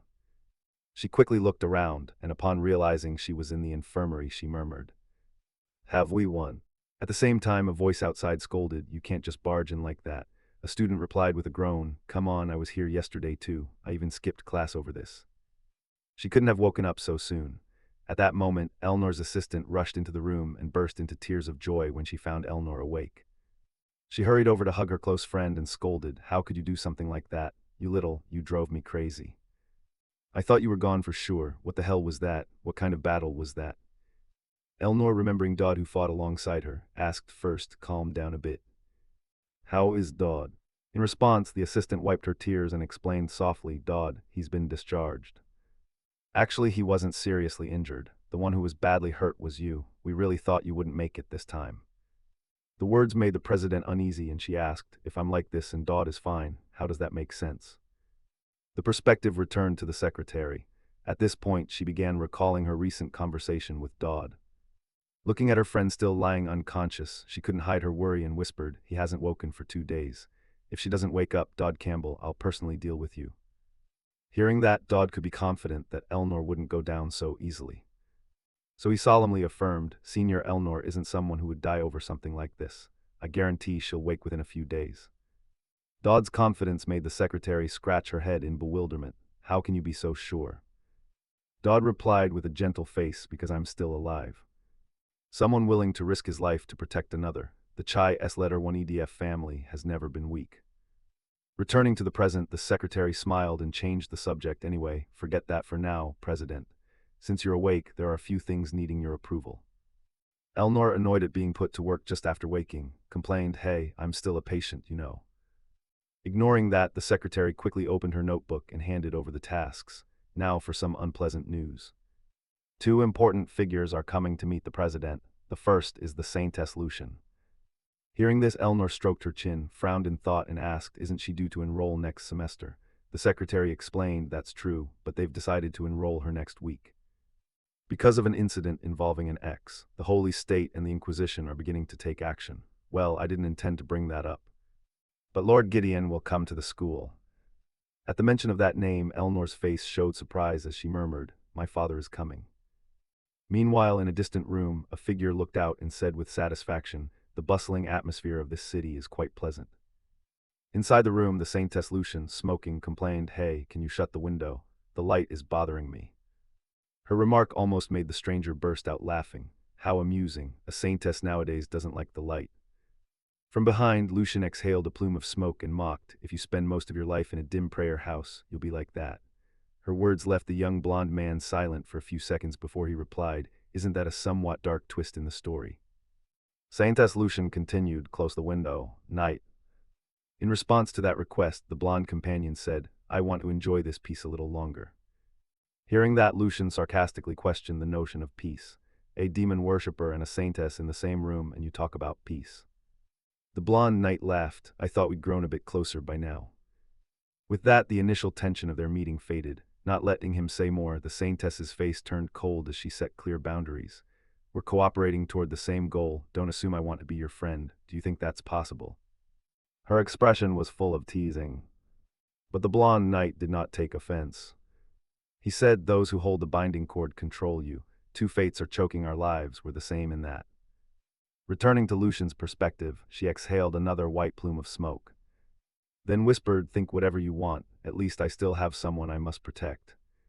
At that moment, a figure flashed through her mind. Her younger sister, the favored daughter Dodd had encountered earlier. The secret beloved son of their father. "Summer is almost here. Father said summer where you are is much hotter than at home. Remember to take care of your health. Father sent some fruit. Share it with your friends. I heard there's a parent meeting coming up. But our household is busy preparing for the harvest, so your parents probably can't attend. Instead, Father will send Heckman. If you need anything, tell him. Everything at home is fine. Don't worry and keep a low profile. Don't try to stand out." A crowd of students hurried forward. "You're clever, so Father isn't too worried, but absolutely no causing trouble. Live quietly for him. Remember. If you get a girlfriend, bring her home during the summer vacation. This father wants to see his grandchild, doesn't he? In short, take care of your health. Your loving father, Armin Campbell." Luckily, Father couldn't come. After reading the letter, Dodd looked up at the friend before him and asked, "So you're Heckman? Probably the trainee butler or something."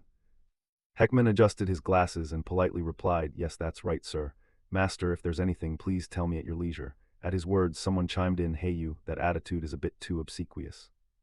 He brought the cluster of grapes up to him. "These are grapes the Lord sent for the master," Dodd asked as he brought one to his mouth. "Seedless grapes," he answered honestly. "They must be very sweet, right?" At that, some passing students glanced at him judgmentally. "That guy's always putting on an act. Now he's even bringing a butler to school. Trying to play noble, huh? Look, he's eating them all by himself." Hearing that, he wiped his mouth and pushed the grapes back toward the butler. "Heckman, we need to pretend to be friendly like buddies here. Do as I say and finish these for me." The sudden request flustered him. He bowed, took the grapes, and complained, "Yes." Dodd then said, "You'll probably be a trainee butler your whole life, huh? All right, enough. Now is not the time to relax." The principal's words were truly unimaginable. At this moment, Atalante's words surfaced in his mind: "Charm all the demon vessel candidates and save humanity." The system displayed a notification. "Elnor Tristan, affection level stage 1, mission activated, hereditary curse will appear in 7 days. Gideon Tristan, curiosity level stage 1, mission activated, hereditary curse will appear in 7 days." And in his head he thought, forget world peace for now. The immediate missions are the ones to worry about, but things didn't stop there. The system reappeared. Main mission Chapter 2, the king's demise will appear after the Chapter 2 boss fight. That's the real problem. We need to plan ahead for the boss battle. Wait, by the original rules, I never even met Gideon. What should I do? Back in reality, Heckman looked up at the sky with a satisfied expression. Master, it's unbearably hot here. Dodd paid it little mind, other thoughts kept circling in his head. In the original story, that man appeared already dead. Though not an affectionate father to his daughter, a father is still a father. Originally, Gideon's death was the trigger for the awakening of the white demon. But I woke him during the Chapter 1 boss fight instead. Damn it, all of this is a mess now. His being recorded as alive means the script I know could change without limits. He thought to himself, fine, Elnor's father, I'll meet him. He must be avoided at all costs. No, avoid him. But if we do run into each other, we have to dig something out of him. Only then would there be a chance to deal with the Chapter 2 boss. Dodd looked at Talion, who was pinching his butler's cheek, and asked confusedly, Hey Talion, what are you doing to my butler? His question made him uneasy. Butler, I thought he was being bullied or something. Can someone like that even do the job? Dodd pointed at him and said irritably, Because you touched my butler, I'm borrowing your sword for a day. This sudden declaration surprised him. Why? But then he immediately knelt and offered his sword. Such an unexpected honor. Dodd, please take and use it. He couldn't escape his own embarrassment and quickly explained, No, I'll return it. Not long after, our protagonist Dodd went to ask Elnor for a favor. Elnor glanced at him with amused interest. Interesting. You enrolled in theology and now you want me to teach you swordsmanship. Dodd raised his hand and began to explain. After that demonic incident, I realized many things. I realized that relying solely on holy power leaves you too weak in physical combat, so I want to learn the Chai S letter 1 EDF swordsmanship, even if only the basics. As he spoke, he thought privately that, thanks to an innate boost in goodwill toward the wicked, Elnor would keep getting involved with him for a long time. She bowed her head slightly and smiled with disdain. That's the first thing you've said that sounds reasonable. If it's a constructive request from a junior, I'll help a little and see. Watching her draw her sword, he thought to himself he must use this chance to copy her techniques as much as possible. To build ties with Gideon later, there may be no path other than swordsmanship. Suddenly a voice rang out, what a rare sight this is. The busy student council president has spare time and refinement. Elijah approached from afar, offering private tutoring. Elnor glanced back and said she'd already asked him. Hearing that, she looked at him and asked, is that so? But the president specializes in single sword style. Dodd here uses a single sword. He raised his hand, forced a smile, and explained, it's fine, single sword or whatever, it's all the same. At his attitude, Elnor glanced with eyes full of killing intent. The type of sword doesn't matter, who teaches you is the core issue. Elijah sighed softly, exactly, so if you're experienced as an instructor, teach, it makes much more sense. Hearing that, her face immediately darkened as she looked toward him. Was he implying her swordsmanship was superior to mine? That junior has no way of beating me, Elijah said as he placed a hand on his sword and stepped forward slowly. They moved toward each other, trading words. But I'm sure the Chai S letter 1 EDF sword style has a flaw. Then show me that flaw, okay, on the condition you don't use your power. Seeing the situation worsening, Heckman suggested, Master, isn't this what people call a duel? Elijah raised his sword before him, eyes resolute. The Tristan family's power must not be used, Madame President. Elnor stood opposite, her gaze cold as it fixed on her. I want to see how far this goes. Dodd, hearing their words, was alarmed. You were going to teach me, so why are you two charging at each other? Heckman at his side could only force a smile. Apparently they've been itching to clash for a while. Elijah lunged with his sword, then allow me to instruct. Faced with his haste, Elnor barely reacted, lifting her eyes in a casual motion.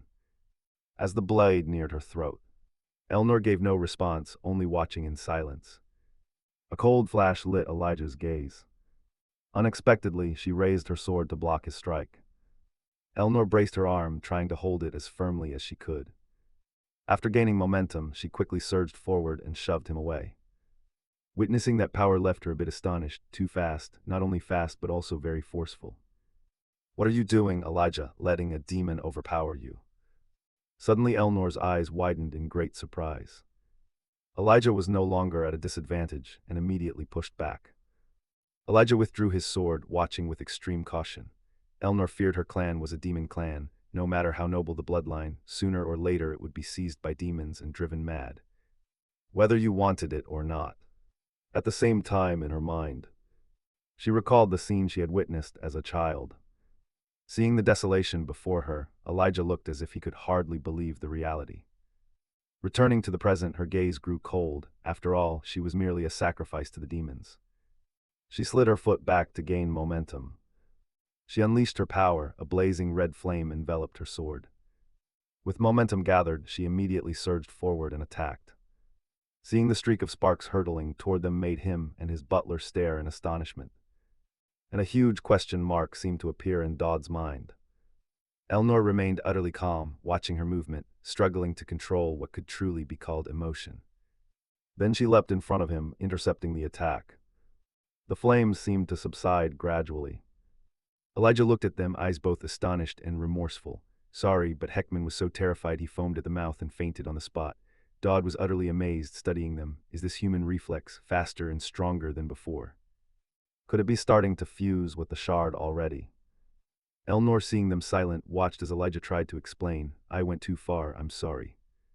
President Elnor looked at her and slowly advised, your swordsmanship isn't bad, but as a candidate champion, you need to train things beyond swordsmanship as well. You can't have teammates getting injured, right? Realizing she was completely wrong, she stopped being stubborn and bowed in apology. Yes, Dodd, I'm sorry. Seeing he had regained consciousness surprised her. Where did it go? In the great forest. Seeing Elnor's condition, there was no time to delay. If she stayed careless, it would be ruined. She had to risk everything and grow stronger. After all, I never intended to become a pure swordsman. To survive, holy power is essential. Not only swordsmanship, but also divine power must be improved. And to do that, Uriah was intently eating an apple. Suddenly his voice rang from afar. How have you been lately? You look all right. She looked at him in surprise. Yes. Uriah Greyhaunter, the Saintess's blood sister. Now it's your turn to help me. In the deadly space, a strange voice echoed. Still longing for someone to come rescue you, or hoping someone will become your friend will only make your suffering worse. You must realize that soon. Hope is merely the overture to despair. Accept it like your sister did. Bright red drops of blood fell straight onto her face. Everything around under her eyes began to dance. It seemed Uriah was falling into a deep pit of despair. A cold gaze looked down at her and a voice said, You are nothing but a cursed sacrifice destined to be lonely until death. That is the path to protect everyone and also your mission. A dark space seemed to be gradually swallowing her. Uriah jolted awake from the nightmare, drenched in sweat. She found herself lying on a white sheet. Her face still sunk in fear. From above, a beam of light shone down where she lay. Uriah reached up and plucked an apple from the tree. Then she slowly ate it, bite by bite. When finished, she now pushed the basket of red apples aside. While chewing, she glanced to the side. Dodd stepped up from behind and asked, How have you been lately? You look like you're in good health. Hearing his voice, she immediately turned her head. A chain suddenly appeared. Uriah grabbed it in her hand and quickly attacked toward him. Dodd drew his sword up, then swung down to block her attack. Why did you step into my attack range? You knew it was dangerous. A smug look crossed his face, as his sword slowly revealed itself. Not stopping there, Uriah spun the chain skillfully, and Dodd was no slouch either. He dodged just like that. Seeing she still wouldn't stop, he kept pleading in his head, Please back off, I told you to back off. He used his sword to push the chain away, then slid across the ground. Dodd glanced to the side as the chain suddenly whipped back toward him. Startled, he immediately fell over. Dodd sighed tiredly and looked at Uriah with a look of admiration. Seeing her swing like that, it was clear she was still strong. Uriah stared at him in surprise. His voice rang out again. I told you I'll drop by occasionally with food for you. You haven't forgotten me, have you? I didn't know what you liked, so I brought a bit of everything. With this amount, you can eat comfortably for 2 or 3 days. Don't you feel lonely living isolated like this? Occasionally, I'll come keep you company like this. Would you mind? His attitude left her startled, but then the cold, hard voice suddenly surfaced in her memory, reminding her she needed to understand it soon. You are only a cursed sacrifice destined to be alone until death. Accept it. Back in the present, Dodd looked at Uriah and urged her earnestly, Help yourself, I'll be going now. That memory reappeared, he standing before Uriah, uttering words that extinguished her hopes. Hoping someone will come rescue you, or wishing someone will become your friend, will only make your suffering worse. Yuria stared blankly at the pile of food before her. Then she slowly picked up a loaf of bread. She tossed her weapon aside as well. Yuria held the bread in her hands like a treasured possession. Tearful drops of sorrow slowly fell onto the bread. It didn't hurt, not at all. Time quickly passed. Back with Dodd, the system notification appeared. Critical attraction, villain goodwill increased. Yuria Greyhunter interest level, stage 1 reward available. Dodd jolted awake in panic. What now, after only a few days with her and already stage 1? Might as well check the reward, the system displayed. Swordsman focus skill B rank increases reflex speed and combat accuracy.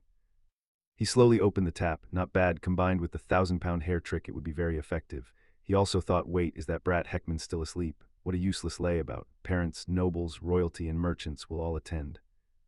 I've been training hard with Yuria because today the system board shows the Chai S letter 1 EDF sword style, weapon agnostic, can now occasionally bypass defense at a low rate. He turned his head and called his late rising butler. Heckman, Heckman, and the sleepy-faced man slowly replied, I'm up, sir. Dodd quickly fastened his last button, face full of excitement. Today he only needed to impress one person, and he thought to himself that Gideon La Tristan, a sword genius, didn't appear in the original story. At the same time in town, the armored man looked toward the old man and spoke a request. Commander, if the ground is uncomfortable, please step onto me. The old man replied, it's fine. Every so often one should stroll in the countryside like this. Nearby a few people approached with eager faces. Word has it the Holy Emperor's realm is coming this year. Could it be true? That splendid cavalry we saw earlier, wow, maybe it's real. The Holy Emperor's realm is indeed participating. Hey, our son is competing. He entered school as second place, how could he not take part? On the stage, after seeing everyone had gathered, the MC began the introduction. Ladies and gentlemen, parents who have traveled from far and wide, welcome. Our Elefante Academy is the Empire's premier educational institution.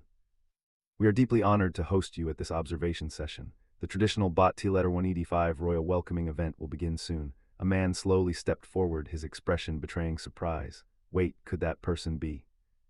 The two people seated nearby were equally astonished. Hey, are you kidding? Why is he present in a place like this? The man was said to never appear unless there was a war. Why is he attending a school observation session? His daughter is the student council president here. That's true, but there's a rumor he didn't even show up for the matriculation ceremony. Is that true? People say that man is a cold-blooded swordsman and nothing else, so no one dares approach or speak to him. Gideon narrowed his eyes and glanced toward the crowd whispering about him. Conrad hurried over from the side and asked, isn't that Gideon? What wind blew you here? He folded his arms and asked calmly, Senior Conrad Balthador, aren't you tired of teaching these kids? Conrad quickly sat beside him, not tired. What wind brought you all the way here? Training. Is the attempt to catch up with the great Chai S letter 1 EDF from the first era going well? Gideon folded his arms and sighed wearily. Just training, stepped out for some fresh air. I'm still practicing according to the written records. They say you must make Mount Tai your own. Hearing that, he grew curious and asked, strange, how are you proceeding? His face darkened and he answered, first I cut the mountain peak, an undeniably crude and brutal method. Below, the MC's voice rose again. Ladies and gentlemen, please pay attention. The contest will begin shortly. The students participating are volunteer freshmen. Conrad looked down and then explained, the contest will proceed under the supervision of faculty and medical staff. The MC smiled at the audience and continued, all desired weapon types have been prepared in wood. Contestants, please enter the arena. Immediately the crowd erupted. Come on, our girl, you must make the top 10. He slowly stepped onto the stands, thinking to himself, damn, I'm shaking right before going out. Did my character feel this way back then? Damn, I shouldn't have entered. Does he really have to catch Gideon's eye? Talion beside him smiled and said, in this match, Dodd and I will face each other in the final duel. Elijah, as a candidate champion, had withdrawn, so it's not impossible. The MC's voice rang out, contestants needing weapons, please come collect them. Elijah looked ahead, thinking, Dodd, why insist on entering this match? Does he enjoy toying with the weak sometimes, or is it that noble sense of duty? The host continued, choose calmly, 1 minute until the match begins. The objective is singular, be the last survivor. That student will receive special points. Those who make the top 10 will also receive bonus points.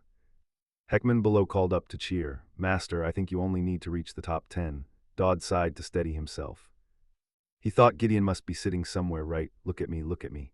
Elijah was also nervous. I'm watching, so don't worry. Dodd, I trust you, but if anything happens, I'll help. The MC began. All contestants bow to one another. Elnor was up high at this time.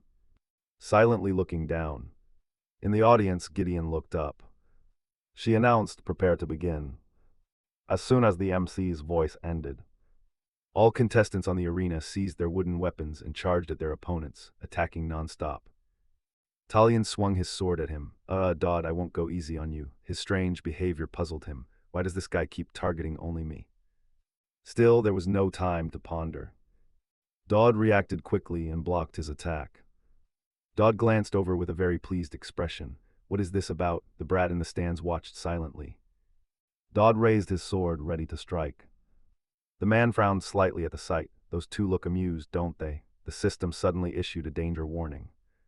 Ruru came up and launched a kick at him from behind. Seeing her appear surprised him. Ruru smiled at him smugly. "What are you doing? Jump in then." Ruru Garuda, the younger daughter of the great clan of the allied tribes. This character will appear in Chapter 5. Talion was struck. He squeezed his eyes shut and cried out. He thought to himself above all. Elijah looked forward and asked confusedly, "Who is she?" Ruru stepped forward with a haughty expression. "If you won't go, I'll go." He looked at her. Thinking to himself, she's just a brat who likes fighting. Her magic is the body enhancement techniques of the allied tribes.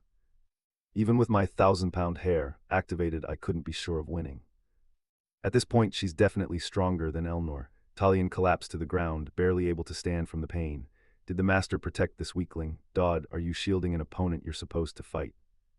Dodd silently sighed and looked up at the sky, thinking, why would Kid Ruru participate in an event like this? She isn't well known yet. Suddenly his attitude shifted 180 degrees.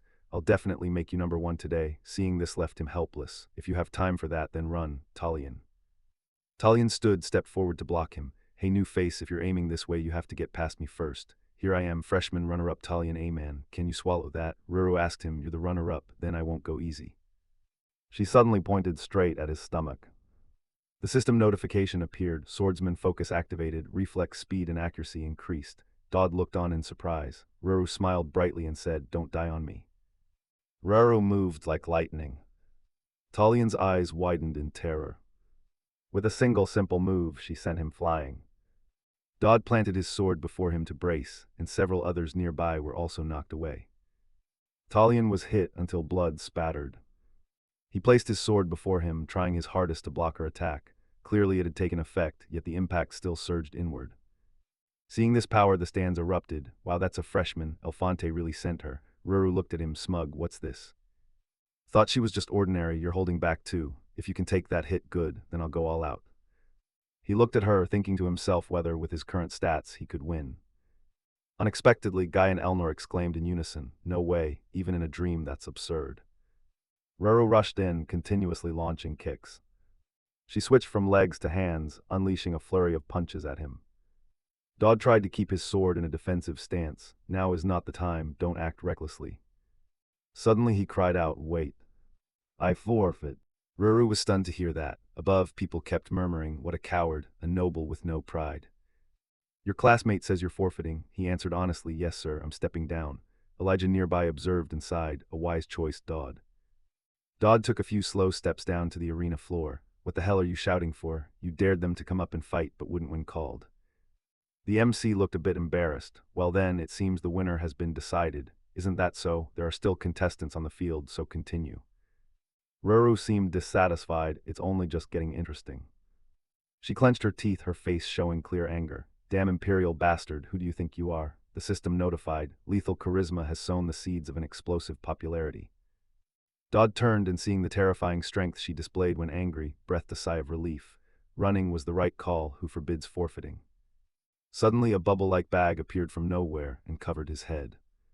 When it was removed, he found himself in a different room. Beside Gideon, a strange voice spoke. Dodd Campbell, what is your relationship with my daughter? Hearing that startled him. Wait, I'm not mentally prepared. Dodd sat up straight, looking a little anxious. She's someone who's helped me a lot during school life, just a friend. Guy sat nearby, leisurely sipping tea. You learned swordsmanship from him. Dodd widened his eyes in shock, watching. Calm down, stay calm, only then can the plan proceed. He then replied, no sir. The man added, so who did you learn from? Tristan's swordsmanship. In his mind he thought, as predicted, great Lord Gideon had recognized it. Then he spoke up, so you noticed. In response to his question, the man asked back, the foundational lineage of the family's swordsmanship, how could I not recognize it? Answer me, who did you learn from? Dodd frowned, calculating carefully, absolutely must not show nervousness. The man before him was like a blade, reveal a flaw and everything would collapse. Then he answered cautiously, someone even the great lord knows.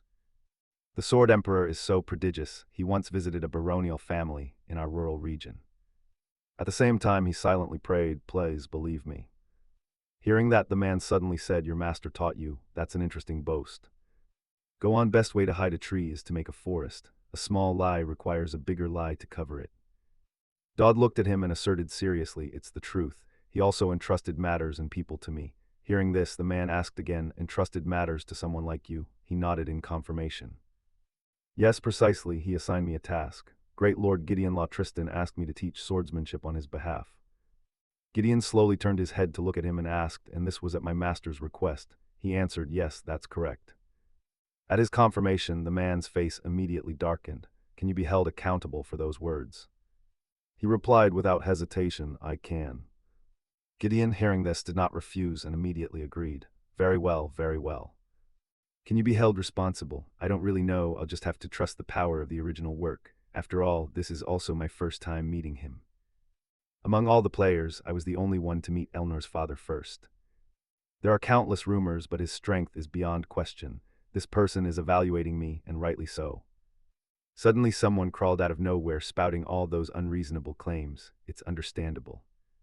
But this pointless silence is really annoying. Gideon pointed his finger at him and asked, you won't block it. Hearing the question, he was stunned, huh? His eyes narrowed, a cold, murderous gleam flashing. You're dead. The wooden table and the teacup on it suddenly split in two. This is the invisible sword, an ability that slashes without a blade. The final, ultimate skill in the knight's skill tree used so effortlessly. Seeing this, his gaze turned horrified and speechless. Gideon pointed at the table, another one dead, truly terrible. Against an opponent who can't even react in time like this, what could I possibly learn?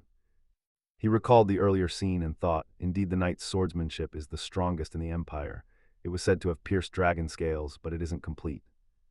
Dodd pointed to the ground and asked, as formidable as the rumors claim, Lord Gideon, if it's a perfected technique, shouldn't some motions be omitted? Isn't that how it would be? Hearing his question, Gideon was somewhat surprised. What do you know to dare say that? In his mind he recalled, I'm just bluffing because I know everything. The journal found after Gideon's death in the original work recorded the entire process of how he became so powerful. It covered details about his master, his family, and everything. He turned his face, a worried look flickering as he glanced at the man, about the goal the Lord wished to achieve. I've heard there's such a thing. At his words, Gideon frowned thoughtfully. He added, to break the family's curse, there's one thing that must be cut. At the same time, Gideon recalled his master's admonition. Disciple, cutting the sea with your teeth is easier. Then you will begin from the sea. Back in the present, his voice rang out, the rotational force is the key. At the moment the mental image forms, the sword's path must be drawn perfectly with the rotational force. Try channeling a bit more into it. Gideon did not respond, and sat in silence with his eyes closed. Honestly, I don't really know what this thing is. I'm just recalling what Gideon wrote in his journal. Advice his future self had given to his present self. The rest is up to him. Suddenly large cracks appeared in the ceiling. A beam of blazing golden light flashed in the space. Gideon stared up at the source of the light in astonishment. He stood facing him, suspicion clear in his eyes. Who exactly are you? Unfazed, he smiled and replied, I'm simply someone who wishes Lord Gideon to become stronger. At the same time he thought to himself that this way the Lord wouldn't die and Elnor wouldn't be corrupted. Besides, it's already obtained. The Tristan family's Fung di Strokletter 1EB7C immunity privilege. No matter what they do, they are not subject to legal judgment. This is a one-time authorization document written by Gideon himself. Gideon currently serves as the Empire's shadow minister, the one who handles the royal court's dirty work in the shadows.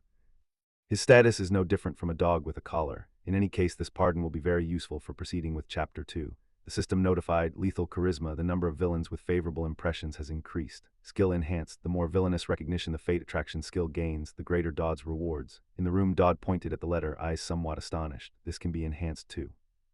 The system kept popping up, received enlightenment from Gideon, his butler was still blissfully asleep. When an enlightened one awakens a villain's ability, they receive a similar power. The added ability can be used identically for a time. Seeing those system messages left him a bit puzzled. What kind of skill is this? Gazing at the light through the window pane, he murmured inwardly, perfect timing. This ability will add wings to what I'm about to do. A moment later, Dodd looked at the letter, his expression a little flustered. After finishing his plan, he immediately closed the book. Is this enough for the upcoming plan? Dodd smiled with satisfaction. It won't be easy, but I've said I'll take responsibility to gone. The Tristan family. I will definitely protect everyone. In class, the lecturer taught energetically, explaining that within every human there is divine energy granted by the gods. This is completely different from demonic mana. Why? Because anyone can use it without being chosen. However, reaching a level where one can truly wield divine energy takes time. The lecturer glanced around the classroom. And seeing many empty seats, he couldn't help but be disappointed. Is that brat here to sleep or to listen? Why are vacancies increasing like this? Haha, damn it. It's all that bastard Bach's fault, bringing monsters to school or zombies, whatever, screw him. A devil worshipper like that is beyond the limit. Besides, this semester's litters of students are unbearable, all rebellious. Some even dare strike the professor's head. No one yet knows things between me and Jay Verbeck have soured. She'll endure a bit longer and then quit. Right, just quit already, after all it's here. He spoke up. Do you have a question? How does one cultivate divine energy? This made him furious, that smart-ass. Seeing his students uninterested in study, he asked irritably, divine energy or whatever, use it continuously and your proficiency will rise. Is that even a question? Dodd propped his chin on his hand and replied casually, questions are still good, sir. Hearing that made the lecturer furious. The dignity of the lecture was ruined. Looking at the papers in the desk only made him angrier. That bastard, has he always been a thorn in my side? He frowned in annoyance, thinking he should quickly take this stack of confidential information and find a job elsewhere. That way he wouldn't have to see those damn students and let the stupid principal leave this wretched empire too. Good unexpectedly, a loud knock came from outside. Professor, professor. He heard the call and immediately stepped toward the door. These lice-like students are finally leaving. I'll teach you one last time. Opening the door, he grumpily warned that it was about to break, you lot, but as he opened it, a burst of force hit and sent him flying. Outside came a voice, still haven't run away. He turned back angrily and shouted, what? Are you insane? How dare you kick a professor? Elnor raised her foot in front of the professor and replied coldly, that just now was the door. And the professor is right here now. You lot are insane. One of the two voices rang out, what are you saying, sir, the theology professor? When he came to, he found himself tied to the front chair. Seeing the two before him, he panicked. Huh, what is this? Dodd looked up casually and said, this isn't a joke, we're detaining you now. The more he heard, the angrier he became. What nonsense are you barking, detaining me? What crime did I commit that entitles you to do this? His voice rang out, you are a spy. Hearing that, he froze immediately. What? Elnor hurriedly continued, accused of negligence in the monster escape incident. I've reported it to the headmaster. A professor letting imperial students die. There's only one conclusion, your purpose was never education. Moreover, at Marquis Riverback's house a correspondence exchanged with you was found. Caught out, you still refuse to admit it and keep arguing. Ridiculous, what does that pathetic devil worshipper have to do with a priest like me? I'm merely networking, I'm a victim too. Dodd checked the time and ordered, noisy enough, no time to waste, so confess quickly. Start with the names of spies like you in the school. Hearing that, he snapped irritably, go ask your mother about that. But no sooner had he finished than Elnor lunged forward to attack. Now will you talk, then begin? He stammered with a bruised face and replied, Guard Badino. Koklani. Dodd suddenly placed his hand on his head to heal his poor pronunciation. At that moment, Dodd put a hand on his head and began restoring him so the man wouldn't be too weak and croak. As he began to recover, the professor immediately raised his head and glared at him. What are you doing, you bastard? Dodd looked up at him with an utterly cold expression. I'm restoring your health, sir. Using divine energy. You said proficiency increases with frequent use, so when there's a chance I have to try it. Seeing him about to leave made the professor panic. You madman, where are you going? Dodd turned coldly and replied, this isn't something that ends after nomming a few people. Elnor, standing nearby, added, search his desk, something will turn up. He begged out loud, please don't. At that moment his body emitted a pink energy trying to break the binds. Dodd held the folder, expression slightly surprised. What's this? You teach in theology and you even know the Empire's military roster. If that's the case, just enlist. He quickly lunged to grab the folder. You madman, give it here. Elnor wasted no time and swung her arm to attack. He turned in time to see it but couldn't react. A single simple move sent him flying, his back slamming hard into the wall. Yuria below heard the commotion and couldn't help but be curious. What sound was that, earth-shattering? Watching the papers slowly fall, he smiled softly. Sir, is this everything? It seems to be all of it. Now hand this over to the school's night squad, right? As for him, he lay motionless on the ground. Suddenly he spoke up to stop them. Wait, senior, I'm still a freshman, and I'd like to learn a bit more about divine energy. He lay on the ground, breathing heavily. Right, now I understand why I can't stand that brat. Last time it matched the one I met with Riverback. In his mind he recalled a past scene. He was kneeling on the ground, speaking respectfully. O pioneer, first time meeting you. A strange voice from above thundered down. If you ask about me, you will die. If you reveal that you've seen me, you will die. If you forget me, then death would be a mercy. He looked down, expression thoughtful, and thought to himself. It must be that unfamiliar, bizarre, whimsical feeling.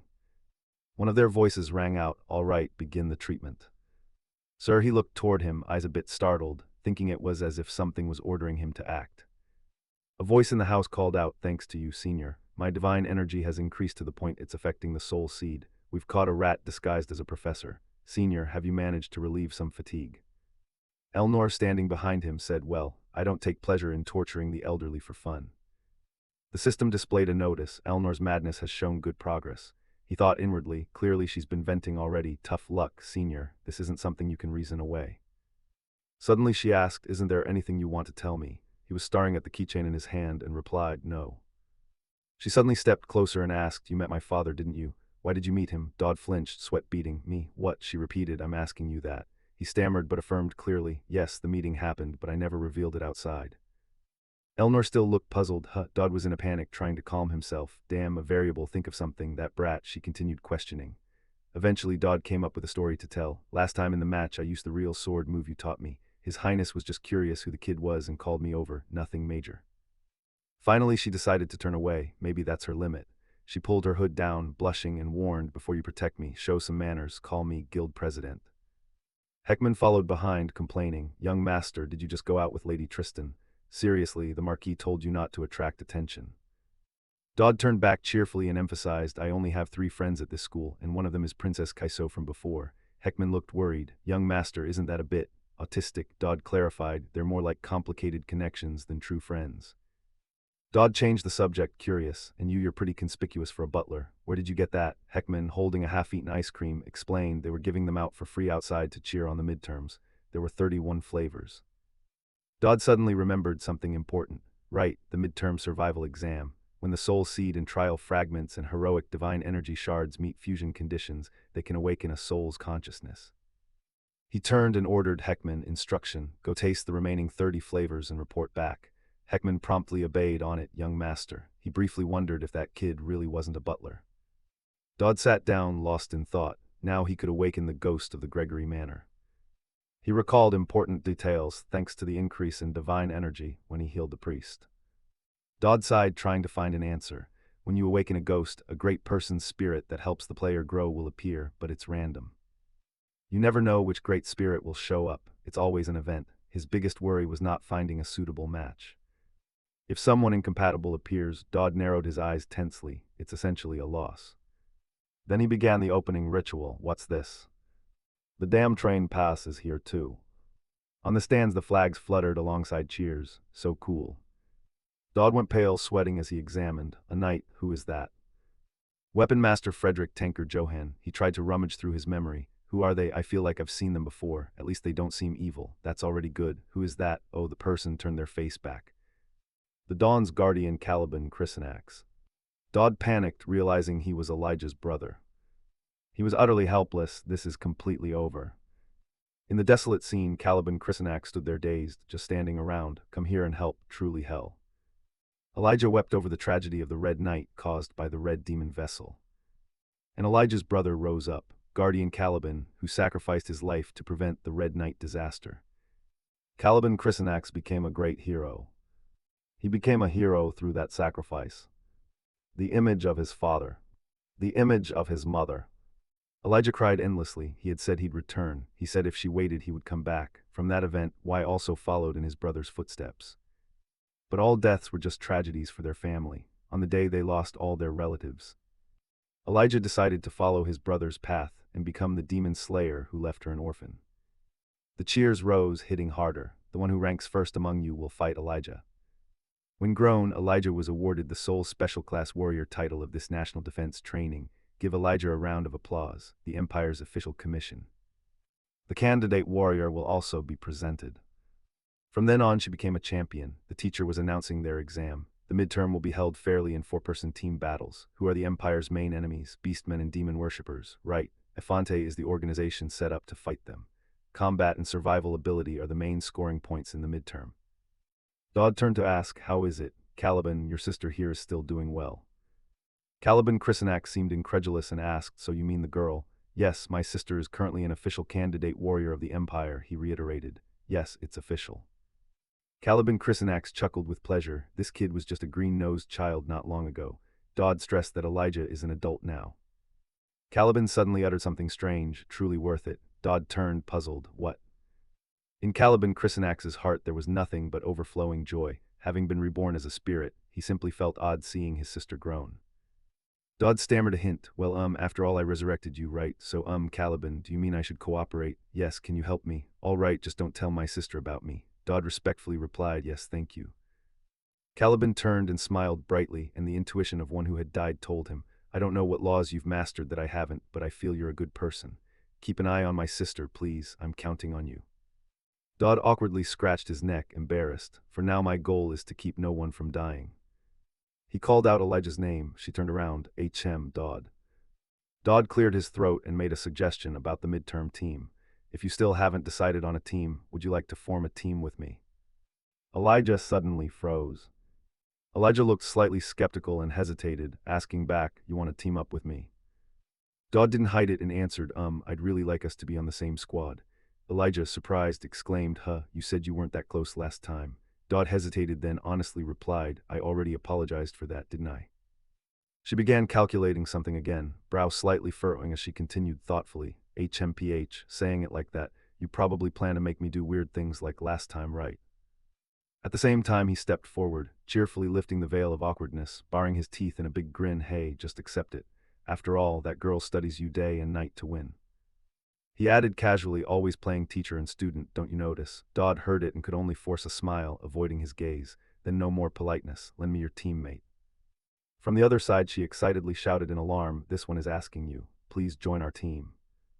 But when she saw him get scolded down to silence, her tone shifted. Well, it's not that bad, right?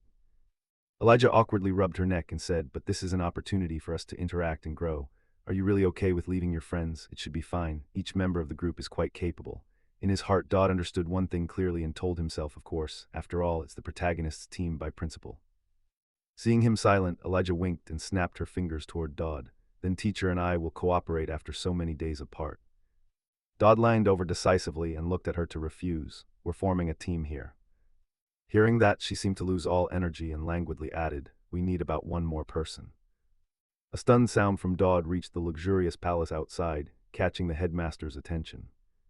Dodd regained his composure and hesitantly spoke clearly, you're being so generous, thank you, sir. The headmaster calmly sat in the chair and replied, it's not a big deal.